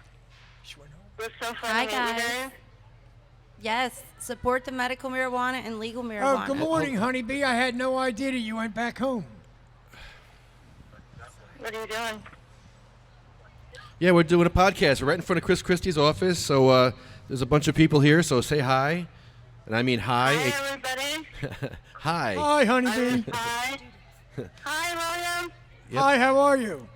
Bunch of students here. I am tired. Trying to sleep. I was, but I'm awake. Uh-huh. So what did Beautiful day in Oregon. Oregon was beautiful. What did you think about the election here on election day? Any surprises? Any surprises? Yeah, were you surprised? I was totally surprised. Surprised to see Trump win or cannabis legalized? Or both. So I first was surprised by Trump winning, and then I was surprised about all the different states that marijuana was legalized in. Amazing, right? The money train. That was a nice treat to wake up to. Yes, So, girl. you know, we heard a little sadness and frustration, and then, wow, we ate the cannabis. It saves our day every day. That's a beautiful way to put it, honey. But see, we're on the East Coast, so we really appreciate it here on the East Coast. You already have cannabis. I got California, you got Colorado, you got your state, you got Washington. You guys are all set over there. We got nothing here yet. Right. We got all kinds. Yeah. We can grow. Yes. That's what I wish I could do. Yes. And I just came from D.C. where they can grow. It was nice to be there. Woo. Well, I'm going to have to grow, and then you But guys they have can watch me grow my plant. What's that, honeybee? I said, I'm going to grow some here, and then you guys can watch me grow mine. I want to see what you're growing. I can't wait till you grow some weed. Cannabis, excuse me. Well, I'm going to get some. Nice. What strain do you think I should start with? Gorilla Glue 4. I always say a Gorilla cheese Glue or a 4. blueberry. And then cross all that with something else. Cheese and a blueberry. Yeah. Oh my gosh. Yeah. I can only get like 4. Cheese and a blueberry, definitely. Yeah, cross them all together. All the cheeses are the bomb. Blueberry cheese glue. All the cheeses. All the OG cheeses. Kush? My strain was blueberry cheese. No joke. Not OG Kush. Yeah, my strain was blueberry cheese because I had the plants too close to each other and they just morphed into a blueberry I cheese. want blueberry cheese. I don't know. You could probably just put them too close together. They'd How morph. about some honeybee cheese? Honeybee cheese. How about they just got put on the endangered species list I'm officially? Not okay. Starving. I love it. That's I funny. think I'm going to make my own strain. It's got to be like honeybee, OG Kush. Honeybee Hit Hayes. it, OG. You're going to make edibles, and they're going to be honeybee edibles, right? Oh, yeah, we're going to make some edibles. My goal is to come up with a good Honey in dog the middle. medicine. Yeah, honey in the middle. How many licks? Honeybee How many edible. licks does it take to get to the middle? That's funny. That's old school. It's a Tootsie Pop. Remember that old school commercial? Well, I do. Yeah, you just bite it. Unbelievable. Take one bite. Well, I'm glad you had fun here in New Jersey. I hope the cannabis was as good as it is over in Oregon. Oh, you guys are just right around the corner. We really are. What did you think about all the ignorance that you saw in Bayonne? Could you believe the police are keeping that girl's weed? How? It's hard to hear you. Say that again. Can you believe that they're keeping Michelle's cannabis at the police station? Like, what's going on with that? Stupid, right? That was ridiculous, but it was interesting. They're like, oh, you're Michelle. Okay. Did they ever Let give me it back to tell her? you. No, they never gave it back, and What was the reasoning? They sent us to the prosecutor. And what happened? Nothing. They gave you no explanation. No, the prosecutor hung up on us. We just called him. He hung up on us. Yeah. Public servant. Back. No. I want to go see him. Yeah, let's go see him now. Yeah, I want to go see him. Smoke out. No, Jersey no, no, City. Did you write down the, Yeah. did you Paper write down trail. his extension number? You want it? Did you write down his extension number? No, but I have his direct number. Oh, you do? Oh, Yeah. cool. You want to call? Even better. Call him. Everybody should call. Everybody. Yeah, because that's Well, you insane. should. Yeah. What's his phone number? Aaron Silverstein. Okay. His number is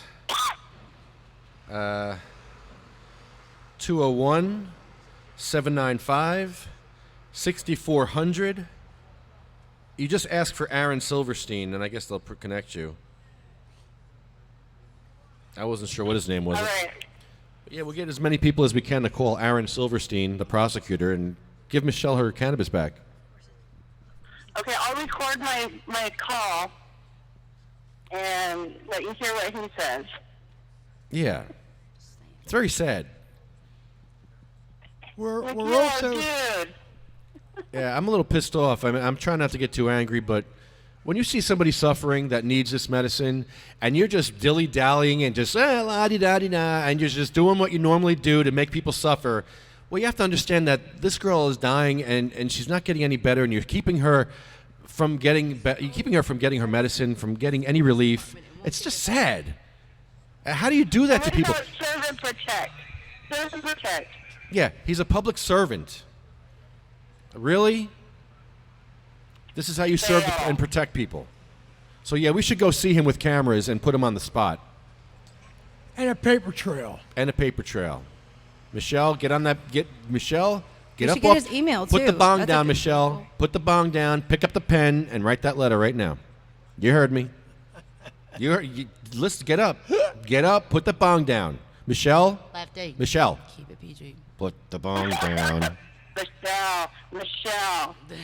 Put down the durable medical equipment. Did you hang up on Honeybee already? Get to work. No, I didn't hang up on Honeybee. I would I'm right never, here. I'm right here. would never do that. Right here. How dare you? Oh, okay. I was just Don't say wondering that. why. Honeybee's my friend. Do I need to talk more? Yes. Is that the problem? Okay. I need you to tell me what the hell you did here in New Jersey. What the hell did I do? Yeah, what did you do while you were here?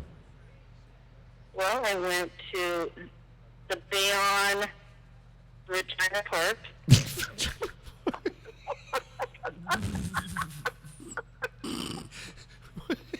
I like it. Mine's falling Wait, out right now. a vagina farm? There's children. A vagina park? There's children. Oh, there's a difference. Okay. There's I didn't know there's a difference between farms and parks. There's youngins. Can we say vagina? No, you know, it was just an observation. Am I supposed to, I noticed this park.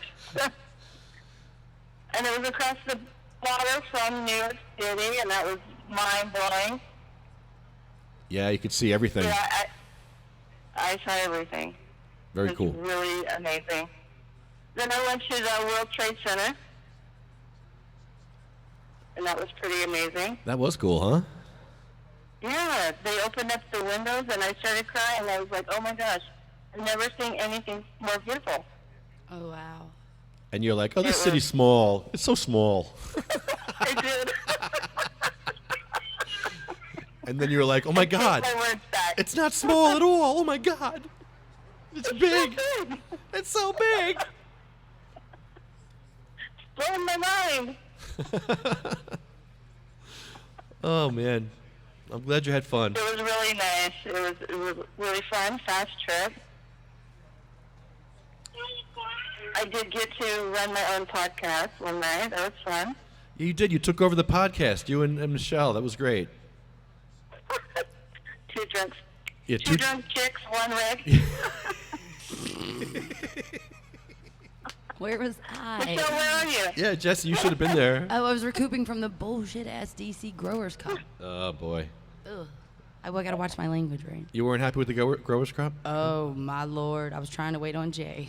Okay. It was Oh, boy. Do you have Growers Cups out there in Oregon? I guess you do. We can have what? A Growers Cup, like harvest festivals and stuff? Yeah, you Oh, yeah. yeah, you gave me a Yeah. shirt. For sure. They probably have Well, the that was best. from Hempstock. Oh, hemp stock. Okay. That wasn't a harvest fest? No, that was actual, promoting cannabis, Ah, okay. teaching people how to grow it, everything you can imagine, from concentrates, flour, medibles, Kids. clothes, Little bitty ones. You could even get seeds. Hi guys. Hi guys. Yeah, colognes. What did you say? Yeah, go ahead. What seed did you say that you wanted? What's that? Gorilla glue and dog cookies. Cheese. Oh, and Jessie wants some cheese. Cheese and blueberry. Yeah, blueberry cheese. Morph them together. Yeah, let's mix them all up. They're the best. Yeah, one of each. I promise. I had people screaming for it. I'm like, it produces not as much as the fat ones. What do you want me to do? Yeah, we want people screaming. People need to scream. You know, I was very excited, though. One thing I did experience at the Growers Cup was I was approached by a couple that had been together 17 years, married 16. He was a correctionals officer, and guess what he had in his hand? A little Cannabis. baby clone that he was taking home with him to grow in Philly. Oh, how cute. That's sweet. He was stoked, and then he took my information and called me when he got home and asked him what to do. And I told him. Yeah, water it. He was so stoked. He was like, I'm a correctionals officer because I have to support my family. He's like, but I don't believe this plant should ever be illegal. I was like, amen. And you've been with your wife for 17 years? He was, and he was an Iraq veteran for two tours. That's right. So God bless him. But yet he couldn't You know get what his I don't medicine. understand? Why was it legal so many years ago and now we have to fight to get it back? Money and greed. Money and Harry greed. Anslinger. Money and greed. It's always about that. That's why they introduced new street level drugs. That's why PCP was introduced. That's why crack cocaine was introduced Yeah. to hold the man down. Yeah, you know the Where's first. everyone going? Yeah, the first drug war was against the Chinese. Opium. Yeah, opium in the 1900s. Yup. Get your education on. That's where it started. And stoners are so not They better smart. for you, right? I could use some opium. No, I'm just kidding. Just kidding. Hi, ladies. Hey, We're good. morning. You look fabulous. Michelle, where's Michelle? Michelle's home. I hope she's writing a letter, but she's probably smoking on her bong right now. Where's your bong? I love you. Get it. And you look fabulous. My bong's in the car. I should go get it. Hey, guys. I'm gonna roll a You know, joint. Freeze, the about wind's a that- bit much. showing it? Yeah, I'm gonna roll a joint instead. You do that. You do that. But I have to sit You in my do that. truck because it's cold. Yeah. Brr, rabbit. Oh, how cold is it out there? It's really not too bad today. It's just in the shade. It's kind of cold. Yeah, 45, 50. Yeah. 65, what, 70? And then it It was, rained. it was. Yeah.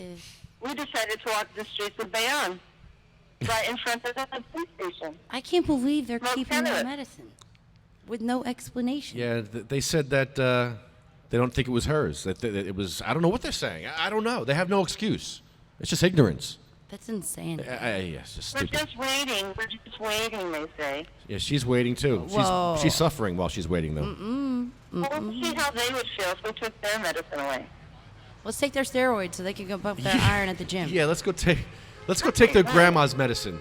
They're meatheads. Let's go take their steroids. Let's just take their grandma. Yeah, take their grandma and her medicine. She probably would love our medicine and cook good too. I mean, I'm just saying, I love grandmoms. How would you feel if we kidnapped your grandma? Huh?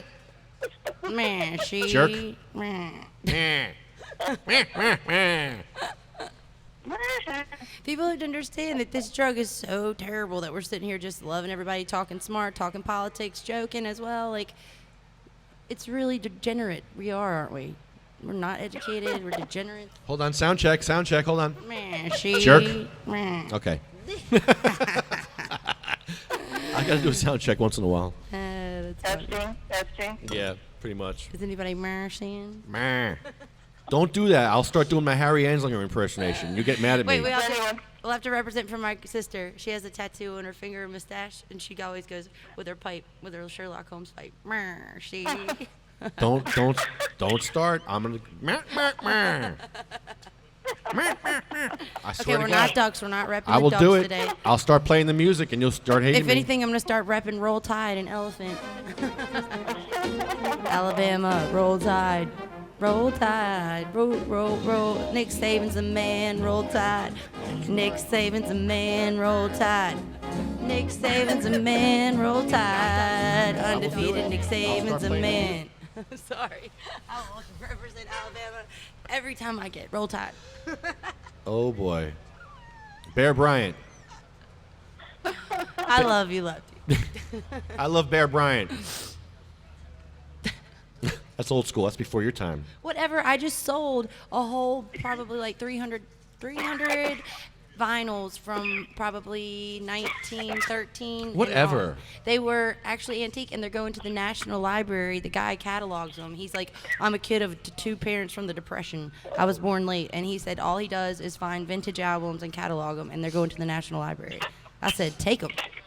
It was all classic. You know who Glenn Miller is? Do you know Glenn Miller? Right here. Oh, that's a picture of Glenn. That's Glenn Miller. Oh, that's an older picture. I have some younger pictures. This is my Harry Anslinger music. You look at it and do my impersonation. It's crazy you're playing Glenn Miller. I have all of Glenn Miller's CDs on vinyl. Oh. On vinyl? Wow. Yes, girl, on vinyl. I have the original Nat King Cole set on vinyl. Oh, that'd be good.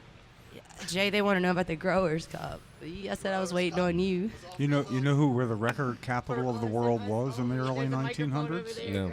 Camden. Camden, New Jersey. Hold on. Oh, wow.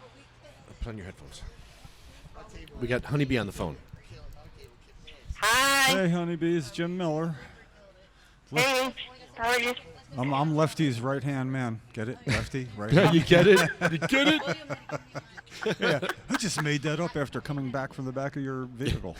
It took you 68 podcasts to make that up. Or how many podcasts have we done now? 64. 64. No, 65. This is 65th. 65th podcast. Wow. Wow. Wow. That's great, guys. I think You we're- know, it's interesting when we did go to the city of Bayonne, when Lefty and Michelle was smoking, not one person knew that they could actually be doing that legally. Yeah. Yeah. We were standing in front of the police station smoking cannabis, and I was like, "Excuse me, sir, do you know I can smoke weed here legally?" They're like, "No." Like, "Yeah, I can." Keep calm. I remember you going to the governor's town halls and saying, "Nothing to see here, nothing to see here. I'm a medical patient," as people would walk by you. You know? That's what we did. Yeah. Yeah. What were you saying, Lefty? That must have been interesting for you. Yeah, keep calm. I'm a medical marijuana patient. Keep calm. Keep calm. Keep calm. Become calmer by the puff. Have you ever smoked cannabis at a police station before, Honeybee? No, you haven't. Legally? No. That was In fun. Oregon? No, you have to smoke it inside. You can't smoke it outside. We have to figure out a way to do the INE tour in Oregon and get her a podcast going Yes. over there. Yes. Yes. We got to make this happen. Do all what's Is there work that needs to be done in Oregon? I mean, we do this mostly because we're jabbing and, advocating and all, but, it'd be fun just to do a podcast without even needing to do that. Yeah. It would. Do you have any prohibitionists out there in Oregon? There's lots of people who stand up for cannabis out here. I'm part of a community out here. We could just talk to all kinds of people. Marijuana Max is out here. Watch that drink, please. Madeline Martinez. You guys know her. She opened the first world-famous cannabis cafe in Oregon. Put that on the floor, please. Yeah. The drink, William, Not please. familiar. I know a guy named Bo one time from Oregon gave Cheryl and I the rest of his cannabis at a normal conference in Washington. That's my only Oregon friend. Nice. Only surprised Well, me. now you have another one. Yeah. Well, yes, this is, the West This is Coast, exciting. it's happening out there. Washington, Oregon, now California. That's pretty It solid, is. Yeah. And now we get to point to the success parts, and 20 months from now, we should join the other legal states. Even if I have to stay indoors. I won't. I'll go on my back porch. I'll show them. Well, you know how we get around that is we get a party bus and we take that with us. So we just go into the party bus. That sounds Like good. when we were at Hempstock, the party bus was just right there. Awesome. That sounds So good. there are ways around the laws. Yeah, and cannabis consumers are notably creative, so I'm not surprised. Very creative people. Yes. So give us rules we can't get around. Go ahead, Yeah. try. We'll figure out a loophole. Don't worry. Try. When Cheryl and I, Cheryl had me lay her unworking body down in Congressman Navarro's doorway, it was with the hope, be creative as we were, that the police would say, I'm going to have to order you to move. You know, because that's what they'd always say. You're going to have to move or leave. And she's going to be like, Right. I wish I could. let me give it another try. Nope. You know. Yeah. They fooled us. They got rid of me first, and, you know. Uh-huh. Yeah, she agreed to get back in her chair and consent to leave. Goodbye. Yeah, but anyway, you know, nonetheless, it was creative. Right. At least they said so. While I was chained to a wall. You were chained to a wall? Well, that was afterwards. At the police station. Yeah, they chain you to a wall, and it's high enough that you gotta, if you're sitting, your arms up over your head like you got a question in class. You know, if you stand up, it's like you're shaking hands with the wall. So. Oh God. Oh. It's okay. I hope I never have to experience that. Nah, but that was an offensive. We did that. That was my penalty, and you know we were the hunted becoming the hunter, and it was fun. I tried to get Honeybee arrested, but it didn't work. Really? Yeah. Not right. Well, I wanted to. Why did you try to do that? I asked her if she wanted some cannabis, and she said yes. And I put the cannabis to her mouth, and I said, "Psych! I can't share with you, psych!" But if you'd have puffed that cannabis, you could have got arrested. Well, you were doing nothing more than being Lucy and Peanuts, pulling the ball away from Charlie Brown. Here, Exactly. Kick it. Come on, Honeybee, I know you want some of this. Come on, here, have some. Okay. Psych! All afternoon I did that to you. Just like that. Okay. And she kept falling for it. I felt bad after a while. Because you really After didn't. a while, you should have felt bad the first time. It's all your fault. Exactly. The enjoyment faded is all. you know? Yeah. There's no fun You just anymore. wanted to say psych. Yeah. It was fun. Well, I'm going to wander for a second. Okay, well, Honeybee, I have a question for you. Okay. Who's the bigger douche? The cop who's holding her weed or the prosecutor who won't give her weed away? Michelle's weed back to her. The prophet.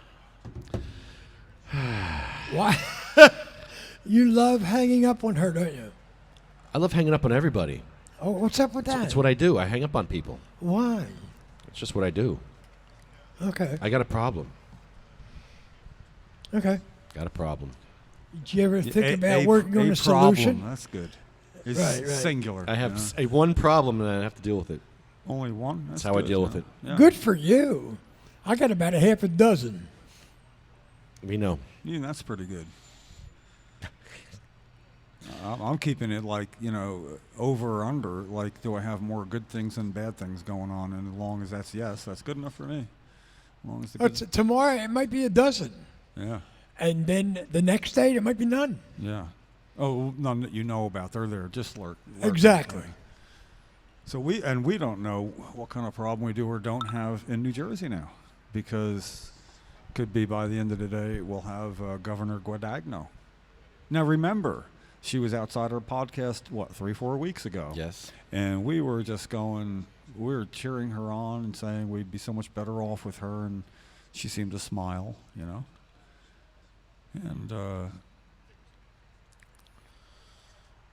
it's every possibility she'll have a chance to sign medical marijuana legalization, cannabis legalization. Every chance she'll have a chance to do that before the end of her, when she takes over for our governor, who's going to go straighten out things in Washington. So this morning before I came here, I stopped at McDonald's to get a cup of coffee. There's a doctor in there. The next thing you know, I end up in a discussion with him about cannabis, and he's telling me the negative. I said, "Are you serious?" He goes, "I've been a doctor for 35 years." Yeah, William, first of all, that's if that ever great. happens again, the first thing you say is, do you know what the endocannabinoid system is? So Because if he says no, then you get to say, well, you've, as a doctor, disqualified yourself from this conversation. Thank you. And you're done. He has to say, yes, I know what it is, and then say why it's a bad thing in spite of knowing that. Physicians should know. So I don't blame you, Doc. I mean, only 14% of medical schools teach that. Right. But it's unfortunate for you to get schooled from somebody who's not a physician about the endocannabinoid system. Right. And, know that it's been around 20 years. So, that's long enough for him to have found out. I had gotten sidetracked from that because we were in. You gotta Anyway, lead with that, man. Lead with that to the jaw. Endocannabinoid system. Boom. Right in the jaw. The uppercut. Yeah. I got it. Gut punch. But anyway, that was interesting. Yeah, And well, there are gonna be physicians like that. They're everywhere, you know. I like to have my way with them, and Right. you know, let them display their ignorance. I'd love to get a physician like that on this show, even on the phone. You know, we need more opposite point of view on the show. It's just they don't. It'll be great. They don't like getting. But next week's our hammered. last week. Yeah. And you know, and earlier Maybe we can speaking reach with, out. Speaking with Republican Senator Joe Krillos, it was fun to work in. Like, hey, we almost met 15 years ago when my late wife and I had an appointment with you, but you couldn't make it. Didn't work out. And it goes, no, didn't work out, and she passed on. So you know that chance is gone. But it was with a smile. It was just sort of fun, you know. Yes, I do. You know, so, and he's easy to recognize. How did Ed Fortune do in the vote? Anybody know? I don't know. He got 5,000 votes. How many did he need? Grab a mic. Really? Yeah, real quick. 2%? Yeah, Ed Fortune got about over 5,000. I think it was about 5,500 votes in the 12th congressional district, where the incumbent, Bonnie Watson Coleman, was the victor. And geez, I forget offhand how many she got, at least 63,000 or something like that. But anyway, he only got like 2% of the vote with the 5,500. And he got my vote. Yeah. So I was proud to be able to vote for Ed Fortune and the legalized marijuana party. You know, while that sounds like a very small number for a campaign such as his, that's actually considered a success. Oh yeah, absolutely. That's a lot of people, and he's given them a way to express their feelings on the subject just by running for Congress. Yeah. Let's give him a call. Even though Bonnie Watson Coleman did have a B+ in her grade for medical marijuana, as put out by the Americans for Safe Access Congressional Scorecard. So Bonnie Watson Coleman was not bad, in terms of marijuana reform. And, you know, we generally support her, a Democrat. Hello? Ed Fortune. Yo.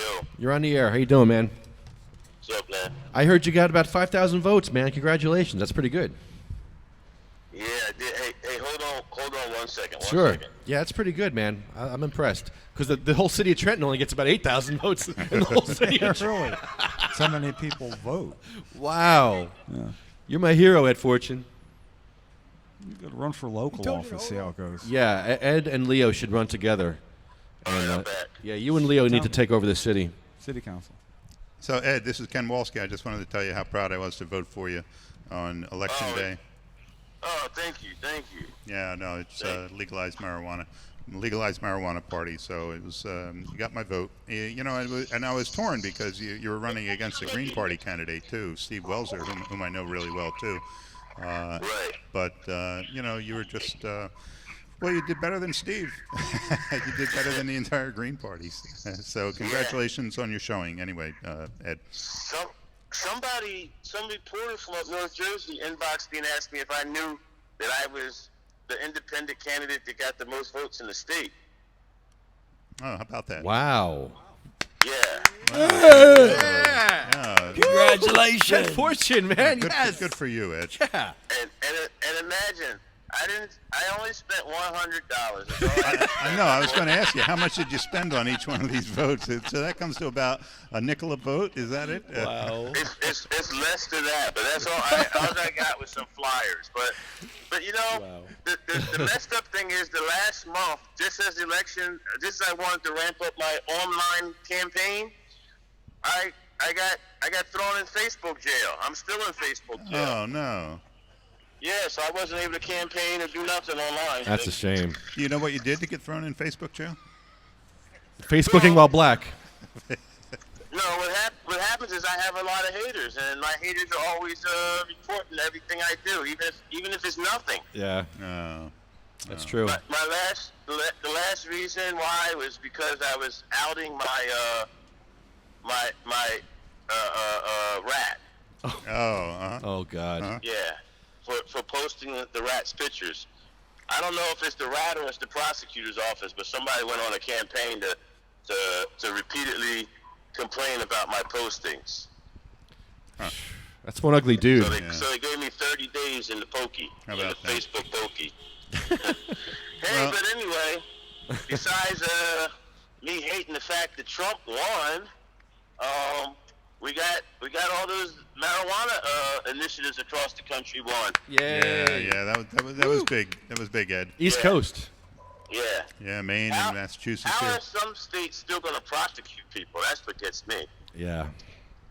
Well, that's what President Obama said. You know, he thought that if these states win and over 20% of the population now live in a state where marijuana is legal, how can the federal government continue to prosecute the other 4/5 of the population if 1/5 said it's legal? You know, I mean, it really does demand a reevaluation of the federal laws against marijuana, Ed.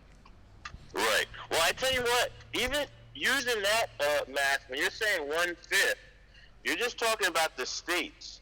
But if you use the population, by population-wise, over 50% of Americans now live in states where marijuana is legal.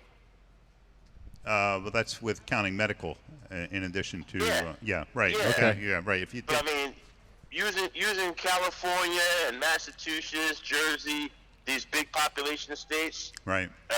It's like it's over half. So it's over 150 million people now live in states that have legal marijuana. Yeah, so what is it? 29 states now have medical marijuana programs, in addition to the dozen or so states that have the CBD programs. So, you know, we really have So the Schedule 1 classification clearly is not being met anymore because, you know, it says in the United States. Right. Yeah. Now a clear majority of the states say that there is accepted medical uses for marijuana, and that you know marijuana is safe to be used under medical supervision at least, and that there is no high potential for abuse. So it just doesn't qualify. It just does not meet the criteria for a Schedule 1 drug anymore. Right. Well, you know that's part of my argument in Mercer County. The lawsuit said. What's the latest on your legal issues? Well, you know I have several of them. Yeah. But on the criminal aspect, we're still arguing for discovery. The prosecution refuses to give me my camera system back with my videos and all that stuff. Because the cops are in it and they don't want me to put the cops on the internet. So we're still there arguing that right now. In the civil suit, in the federal civil suit, because I have a federal and a state, but in the federal civil suit, Senator Lesniak's law firm is representing the city of Trenton. They motioned for the second time to dismiss my suit. And the last time the judge said no, and I anticipate him to say no again. I mean, at this point... Say no, they were not going to dismiss the suit. I proved my point already. The city was harassing me over a city ordinance that didn't even apply to me. So, I'm not sure when that's going to be heard. They just postponed it. I was supposed to be November the 7th, and they postponed it for at least 30 days, but we haven't got the new date yet. So you have both a civil and a state and a federal suit for the same thing, the harassment issue, Ed? Well, they're overlapping issues. Like in the state suit, like a lot of the stuff in the state suit happened after I filed this stuff in the federal suit. And at some point, somebody might motion to consolidate them, but at this point, there's still two. Like, for instance, the getting arrested for calling police officer Flowers a pedophile. Right. And charged with cyberbullying. That's in the state court, whereas in federal court, I filed that in March before that happened. So it's to me, honestly, it was all part of the campaign to harass me. But you know, like I said, it's two different things. I filed in federal court first, and then after I got a lawyer, the lawyer filed in state court. And then there's also the state court, the Oprah arguments. I have several Oprah cases going on too right now. the open public records because they didn't give us a couple things. And there actually might be something else on the horizon, but I won't talk about it now. But it looks like legally wise, I think I'm looking good. And even though the joint is really struggling and practically has been put out of business, I'm still hanging in. And ultimately, I think there's going to be a lawsuit settlement one day. And the only real question is, will the joint still be open when we get the money, or will it be closed and that be part of the money, the settlement? Yeah. New and improved joint. Well, you could always reopen even if you do have to close temporarily. Yeah, bigger and better. Yeah, well, I hope so, but I really like that location. It's great. I love it. Yeah. You know, there's no better place than, you know, the fact that it's in the city, in the capital city. It's across the street from a big government building. City Hall. Yeah. Perfect. Perfect. Everybody who knows me knows that I've always refused to be in the closet as far as smoking weed. So that location to me was perfect. And it put me on as a target too, but you know what? I think ultimately I'm going to win.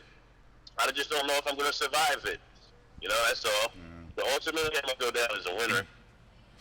Well, you got to keep your health up too, Ed. You know, watch your blood pressure, eat right, take care of yourself because you know you got a lot of people pulling for you, and we want you to not only win, we want you to survive too, Ed. Thank you. I appreciate it. Yeah. So how's the protest today? Well, it's small. They got a new fella here, Jeremy. He's a student from NYU. He's doing a documentary on you. He's going to be coming down to your joint in a little while. He's going to be walking down and asking some questions about it, about what's going on with you. Oh yeah. Well, I sent him down, and I wanted to make sure he got all that. It's just not some dude just smoking weed. I kind of wanted to tell him that there's a whole movement here. Yeah. Yeah, so we gave him some information, and but you know the interesting thing, some powerful people have been walking by as it happens in outside the State House in Trenton, and we had a nice conversation with a couple of them, and the word on the street is that Governor Christie is going to be gone, like maybe as soon as next week. You know, he's going to be down in D.C., so we're going to be looking at Lieutenant Governor Guadagno taking over. So. That's going to be there's going to be a big change here in Trenton very soon as a result of this national election, Ed.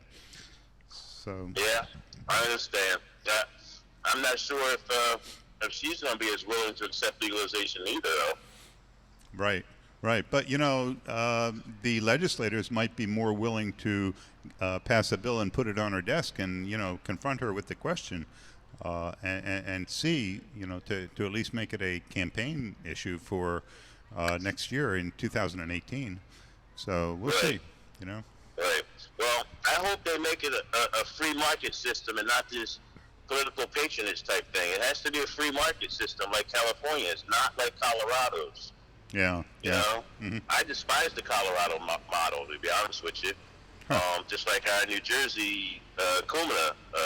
I despise the way the system that they set up for the ATC system. So, as you already know. Yeah. But you know, the free market system should be the way, and that would be inclusive of everybody. Well, you know, we certainly hope to keep a home cultivation provision in it. You know, it's our best sell, I think, is the tax, legalize, and regulate. You know, and allow the government to regulate it and to put rules in place that the majority of people in New Jersey are willing to follow. Because obviously the majority is not willing to follow the rules that are in place now, which is just total prohibition of marijuana. You know, except for very, very few medical cases. So, you know, regulation is an important part, and, you know, we regulate alcohol, we regulate other dangerous substances, we can regulate marijuana as well. But having a home cultivation provision is so important, Ed, and it really makes it available to everybody regardless of income. So you don't have to be somebody special if you're an adult and you have a place to grow or a spare room. You can grow a number of plants, and we're certainly going to keep that as a central portion of the legalization efforts here in New Jersey. Well, I hope so. I want to be a part of the ownership process. I want to be an entrepreneur. Yeah. And that's what always bothered me about certain aspects of New Jersey's medical system. And same thing when I look at Colorado's medical system. Same thing. Colorado's legalization system is overregulated to the point that it's not inclusive of everybody. Right.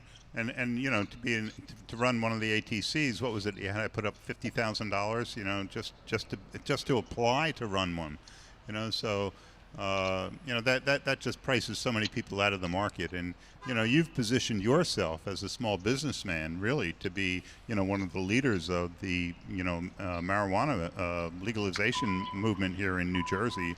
And you should benefit from it, Ed. God bless you. About time. All the work you've done and all the. Well, that's what I'm saying. I have been positioning myself that way, and what I see, what I'm afraid of, is they're going to regulate it. They're going to keep people who have felonies out of the system. And my felony is marijuana too, so that makes it even more horrible. But now it's going to be legal, and I have a feeling that Sweeney, Qatari, Lesniak, all these guys are gonna get where if you're a felon, you can't be involved. They're gonna use the excuse like they used in say Atlantic City with gambling, like they didn't want any known felons to be involved in gambling. Well, they're gonna do the same. It looks like they're trying to do the same thing with marijuana. Well, it's bloody murder. Yeah. Well, it may depend on what the felony is. If you're if you're no longer a felon, if you've an ex-felon, you can vote in the state of New Jersey now. Even being an ex-felon, and some of the rules that they implemented, the regulations that they put in place for the medical marijuana laws were, well, you couldn't have a license if you had a felony, but they would take that into consideration. What was the felony? Was it a marijuana? Was it a marijuana related charge? If it's a marijuana related charge, we're looking to expunge those records. Yep. We want to get rid of those records. We want to give you a clean slate. Because this is not a crime where you hurt somebody. This is not a crime where you stole something from somebody. This is not a crime where you did damage to somebody. This was a crime against, something that is now legal. So, there's a big difference. There are felons and there are felons. So, we certainly hope that there will be some, reasonable approach and done on a case-by-case basis with this. Well, I hope so. But I'm not encouraged by the way things are looking now. But I do hope so. Ed, I got a question for you. People are saying Donald Trump is a racist. You work for Donald Trump. Is he a racist or not? Oh, he's always been. Whoa! Just because I work for. Wait a minute, hold it. I got to tell you something. I worked in Ivana Trump's restaurant. Oh shit! And I waited on that guy probably 80 times over the two and a half years I worked there. Yeah. But the only reason why I even got to work there is because I was a light-skinned black. Wait a minute. Well, wait a minute. I'm not lying. If I went to my mother's house, I could find that picture of me working at Ivana's. We took a group picture. And it was only two black guys that worked there. We were both very light-skinned. And we both knew that was why we were hired. We were as acceptable looking to him. Oh, man. Wait a minute. Lefty, you don't understand. I'm a black man, a light-skinned black man. I've lived with this all my life. There are white people who may be a little racist, but if you're the lighter you are, the more acceptable you are. Oh boy. I'm shaking my head here. Yeah, SMH. Why? Why are you shaking your head, Ken? Well, I mean, to me, why would it possibly make a difference if you're light-skinned rather than darker-skinned? You know, I don't understand. Because you got some white in you. Seems like you're either racist or you're not racist. You got some white parenting somewhere. It does to some people, and I mean the laws at the time said that he couldn't do that. So this is one of the things that they did, and I mean at Trump Plaza at the time there were several incidents that turned into union grievances. I'm actually surprised that people didn't dig them all up, but there were union grievances about the racial treatment at Trump Plaza for what they called front of the house jobs. Jobs in the back, no one cared about. But front of the house jobs, which is, like I said, that was a job I had. I had a front of the house job. I'm working in a restaurant. There was nothing but rich people, nothing but celebrities. I didn't work in one of the diners. I worked in the gourmet room. I worked in the high roller room, Ivana's restaurant, and it was very well regulated. It was picked who could work in there and all that. And I know for a fact the only reason why I was hired was because I was light-skinned with green eyes. That was why I was hired. She thought you were hot. I'm going to ignore that one. I said she thought you were hot. Like I said, I'm going to ignore that one. You want me to repeat that again? Come on, Ed. But anyway, listen, man, he has a history of it, man. And even if he's not overtly, he's tainted with it. It's come with him, and it's always been with him. It hasn't just suddenly popped up. It's always been with him. For anybody who followed him, I always followed him because at one point he was my boss. And listen, I have to tell you, when I worked for him and his wife in the 80s, I thought that they were the greatest. I still thought that they were, like he had his problems and all that, but I was working for the golden boy of Atlantic City at the time. It was great. It was the best job. People all over the city envied my job because I worked in Ivana's restaurant. As far as waiters go and stuff like that, I had one of the best jobs in Atlantic City, and it was the best job I ever had. I still tell people that all the time. The best job I ever had was working at Ivana's. As a busboy, I started out as a busboy and then I became a waiter. But as a busboy, I still made at least $200 a night in tips. And there were times, once or twice a month, it would be $2,000. Amazing. Because it was nothing but celebrities there. I was 19 years old and I was making more money than my parents at the time, or at least more money than my dad at the time. And I cried when I got fired. I got fired one day on a humbug, like out of the blue. I just got fired. Wait, you cried? I cried. Did you cry when Did you cry when Donald Trump got elected? Yeah, I did. Oh God! He's not my president. He's not my president. I stayed home yesterday. I stayed in the bed most of the day. I watched news all day.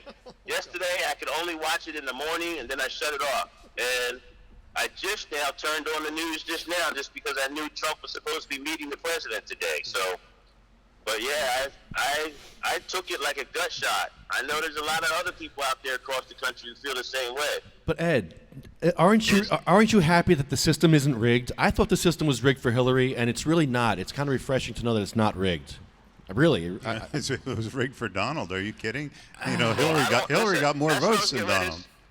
That's what I was going to say. I don't want to use that word rigged because Donald used it. But if it was rigged for, who helped him? The Russians. I mean, can you imagine? I can't imagine why nowadays somehow that's acceptable. 30 years ago, in the height of the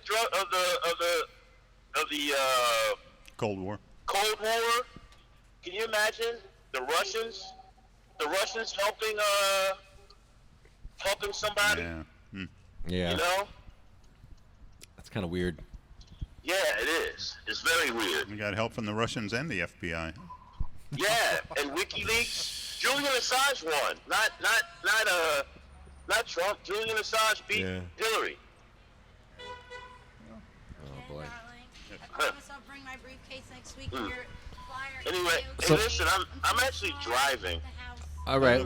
And who'd you vote for? Who'd you vote for, Jill Stein or Gary Johnson? No, I vote. Doesn't matter. Doesn't matter. It just doesn't matter. Interesting.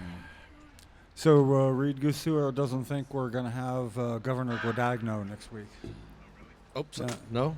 No, he doesn't. Really? He says, I wouldn't be too sure about that. And I'm real happy about that because when that happens, who the man? Me or him? I don't know. All right, give me a hug. I got to go. Yeah, he's probably right.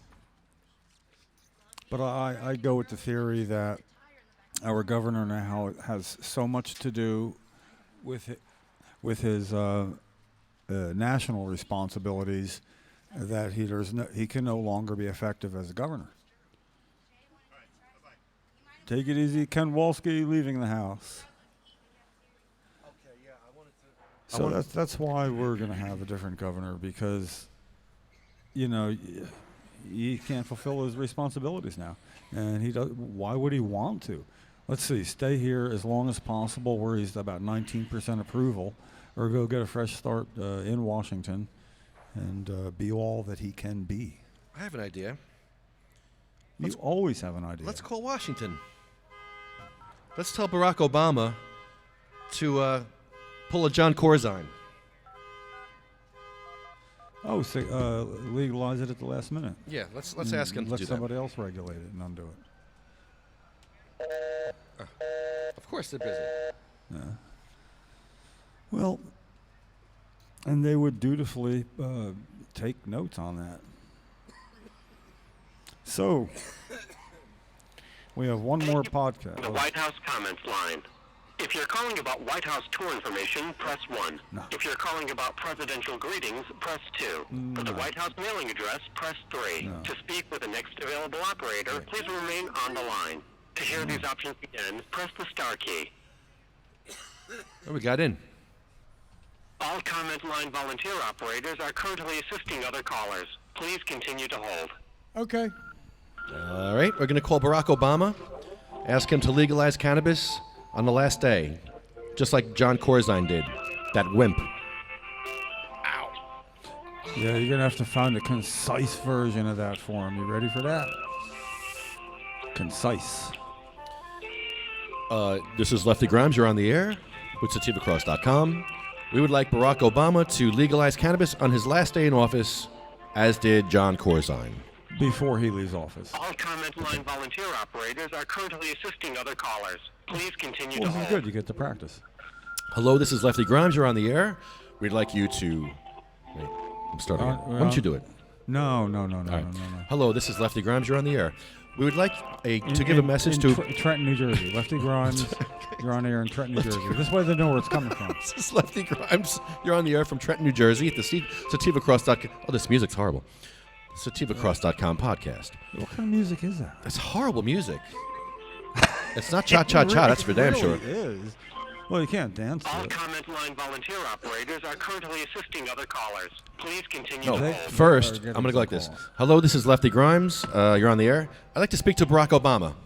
I'll wait. Go ahead. Hurry up. Hold the line, please. Hurry up. Go get him now. He'll want to speak to me. Oh, This is very important. No, seriously. Oh, man. We don't want... we got a whole different thing going here. I don't want to be associated with Dump Trump and Christie. This is... Dump Trump? Yeah, I'm just saying that like, I don't want him... Other callers. Please continue to hold. Go back to your side of the street now. Come on. Yeah, don't worry about Donald Trump. He's not going to do half No, of the things I- that he says he's going to do. I don't want... He's not. There's an association, He's and- not going to do it, Kevin. Yeah, he's not going to do it. The cameraman's doing a story on Chris Christie. Great, grab a microphone. Just... Come on, man. Don't steer clear of my sign. Don't be walking See, in front of the that. thing is, Obama said a bunch of stuff that he didn't do. Obama said he was going to close Guantanamo Bay, okay, within the first 100 days. It never happened. That never happened. Bullshit. Please continue to hold. So listen. Don't do that again. Donald Trump is not going to... Come over stealing camera time from my sign here, waving that. Don't do that again. Don't do it again. I have the advantage of not hearing you. No, I just like somebody photobomb. You know, I mean, maybe the sign. I got that placed out there for a reason. There's a million other places to be. You know, this is serious stuff here. Yeah, we're actually calling the White House. Yeah, but we got time. This could take a while. Please continue to hold. Did you time how long this is taking? 3 minutes. 3 minutes? It feels like 5. Hello, this is 5 or Lefty 10. Grimes. You're on the air. We'd like to talk to Barack Obama about legalizing cannabis on his last day in office, because once Donald Trump gets in there, the CIA is probably going to take him out. Okay, now you're digressing. You were right on the rail. Sorry. You were right We there. think that the Republican CIA is going to... no, never mind. That was a good run. Because they want Pence in as president, because Pence will do what they want. Trump's not going to do what they want. So the CIA is going to take... Volunteer operators are currently assisting other callers. Please continue to hold. Okay. Well, you know, they did that to Kennedy, you know. Who killed Kennedy? The CIA? Didn't the CIA kill John Kennedy? That's what I heard. I think. The CIA. Yeah. The CIA. Yeah. Killed a lot of people. I think Trump needs to be careful because he's an outsider.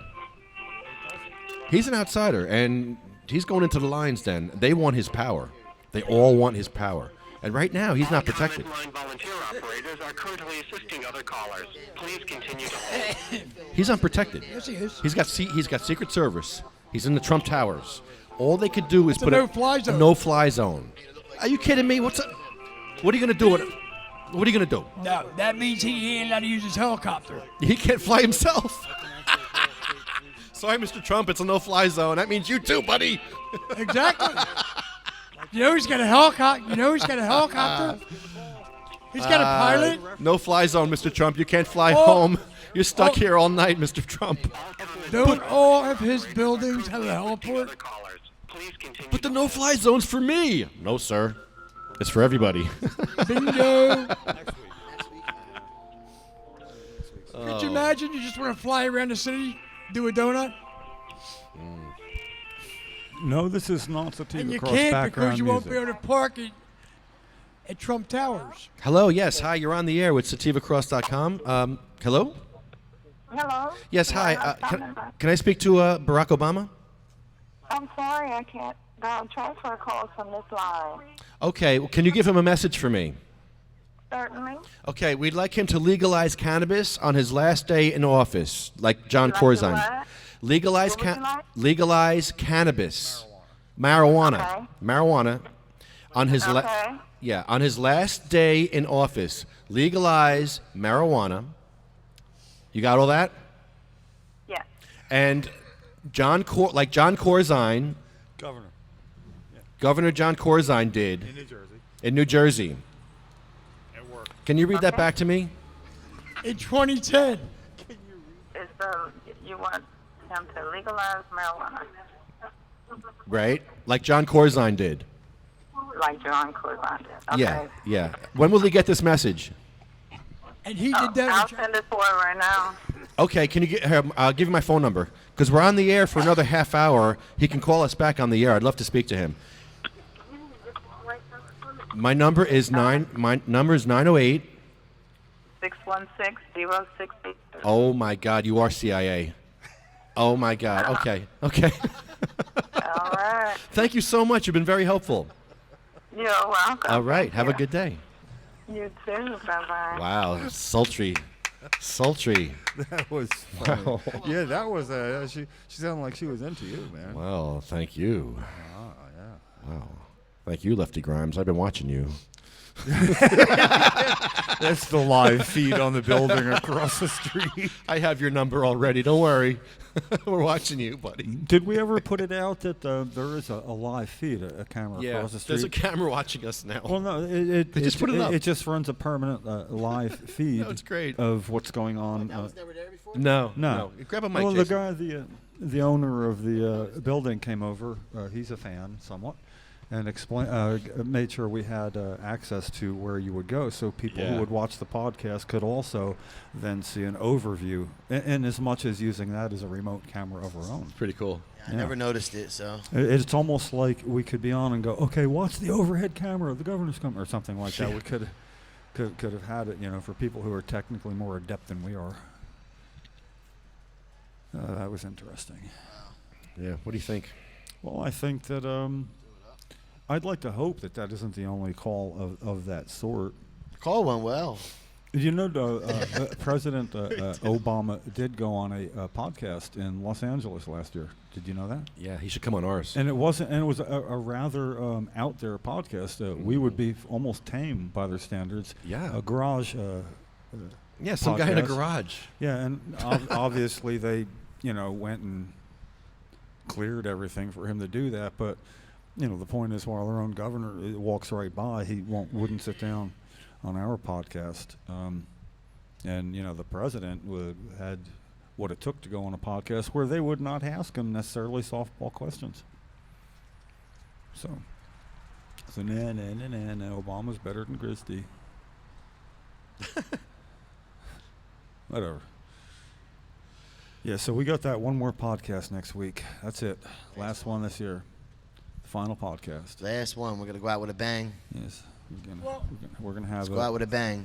Well, we try to. a bang and pizza. Pizza. We try to feed the less fortunate that go by also. Yeah, we try. That's good. That's awesome. This is our third year doing it. I know. I was with you guys.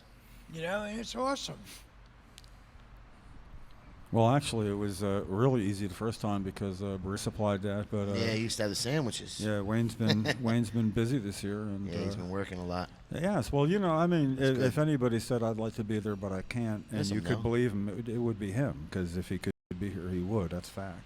Right. But he was always so generous about bringing really quality God, stuff for us. Yeah, we ate well that year. Yes, we did. We did. Yes, we did. Yeah, but we're gonna Let's do give him a big shout out. We just did. Shout out to Wayne. Shout out to Wayne. And also, an Old World Market. Barini's Old World Market. And yeah. And Sandwiches let's were off the also hook. give him a shout out.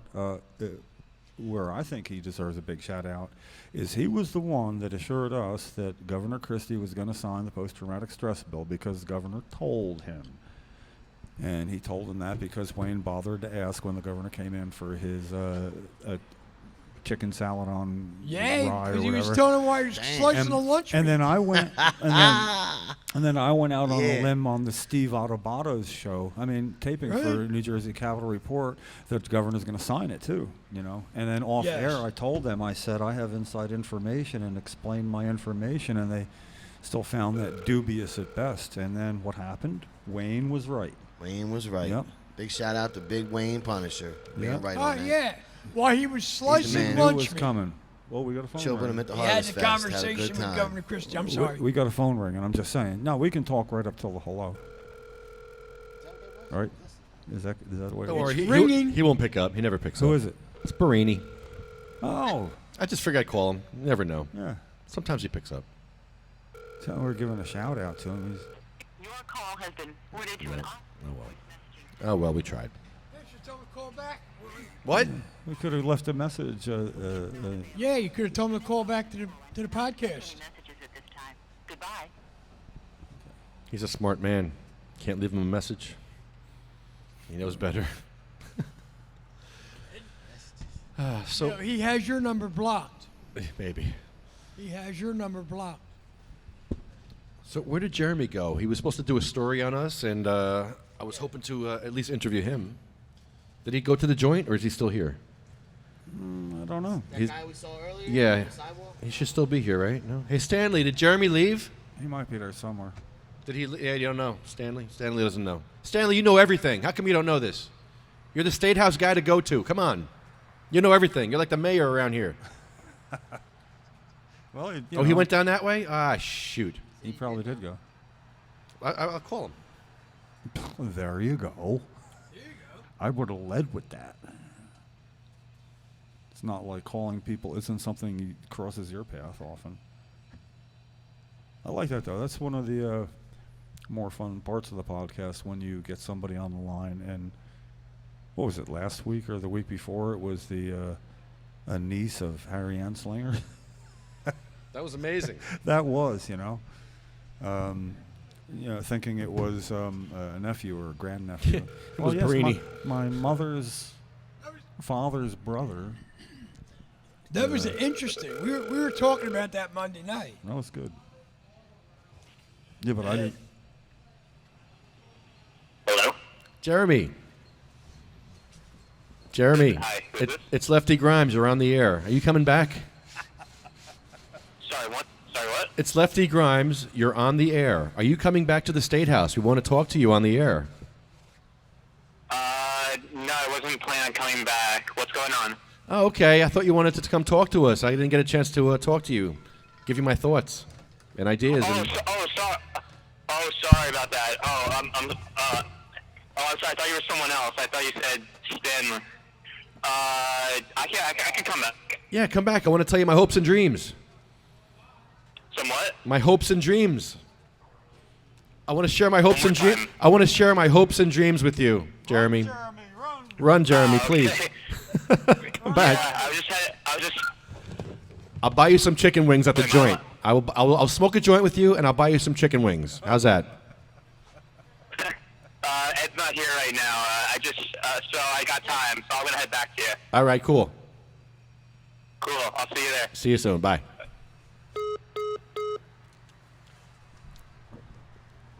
I'm trying to help him get an A on his paper or his whatever he's doing, his thesis. He's doing a paper? I don't know. Yeah, Interview, documentary. You know how long this has been good subject for that? I have a cousin who did a paper either in Ocean County College or in high school about this 23 or 4 years ago. And anytime somebody does any kind of thesis story, a paper of any sort on this subject, when they do some research, if they're any good at it at all, they get an A. It's very popular material. Well, at least, more so maybe before than now, but there's just so much going on now. So, interesting. I'm sorry for. I'm sorry. I was gonna give another call to somebody. I was gonna actually call Pete Christopher. Out of the blue too. Not even gonna warn him. No, you don't really want to do that, do you? Do I? Not necessarily. I told him I was gonna call him. I warned him 2 weeks ago. Oh, so he's expecting it. 2 weeks ago, he expected us to call. Yeah, I'll just say I'm a little late. All right, let me. I haven't talked to him in a coon's. I know. What about Senator Dick? What's that? Cody. No, Cody. Yeah. There you go. Was it? Yeah. At one time, I forget where. Oh yeah, I got to show Lefty. I didn't look at the replay of last week, but at one point I said something about somebody not being a Cody, and to which he was supposed to say Dick. The opposite. Went right over his head, man. He was producing and didn't hear it. Oh yeah, I did miss that. Yeah, it happened. Yeah. You had some good liners. One-liners. You got me one day. You said, if it was legal to kill you, you'd already be dead. I wouldn't say that. You said that. No. And I was a little taken aback by that. Really? It is pretty clever. I don't know where I got that from. I know. No, that's not my style. No. It could have been the other Jim surfaced for a moment. I thought I had that taken care of. All right. One more try. Just give me the answer, Pete. Just say yes or no. I'm calling you right now. Can Jim or I call you? No, and I. No. Jim and I. Can Jim and I call you? He could be queuing us up now so he can watch. I don't know. I wonder if nobody ever does that, though. Do they? Can you watch? Actually, this is like delayed by just a little bit. It doesn't work out that way. Delay's a little tough there. Yeah. You called up from the motel in Edison or something, or wherever that was. East Brunswick. East Brunswick. Yeah, and that was hard because, like, you were doing something totally different while I was looking and listening to you. Well, technology. I got to call. I got to give Pete a call, like, maybe tonight. We haven't talked in so long. And it's always interesting. He's a smart guy. He is a smart guy. And what I like is it's unvarnished. I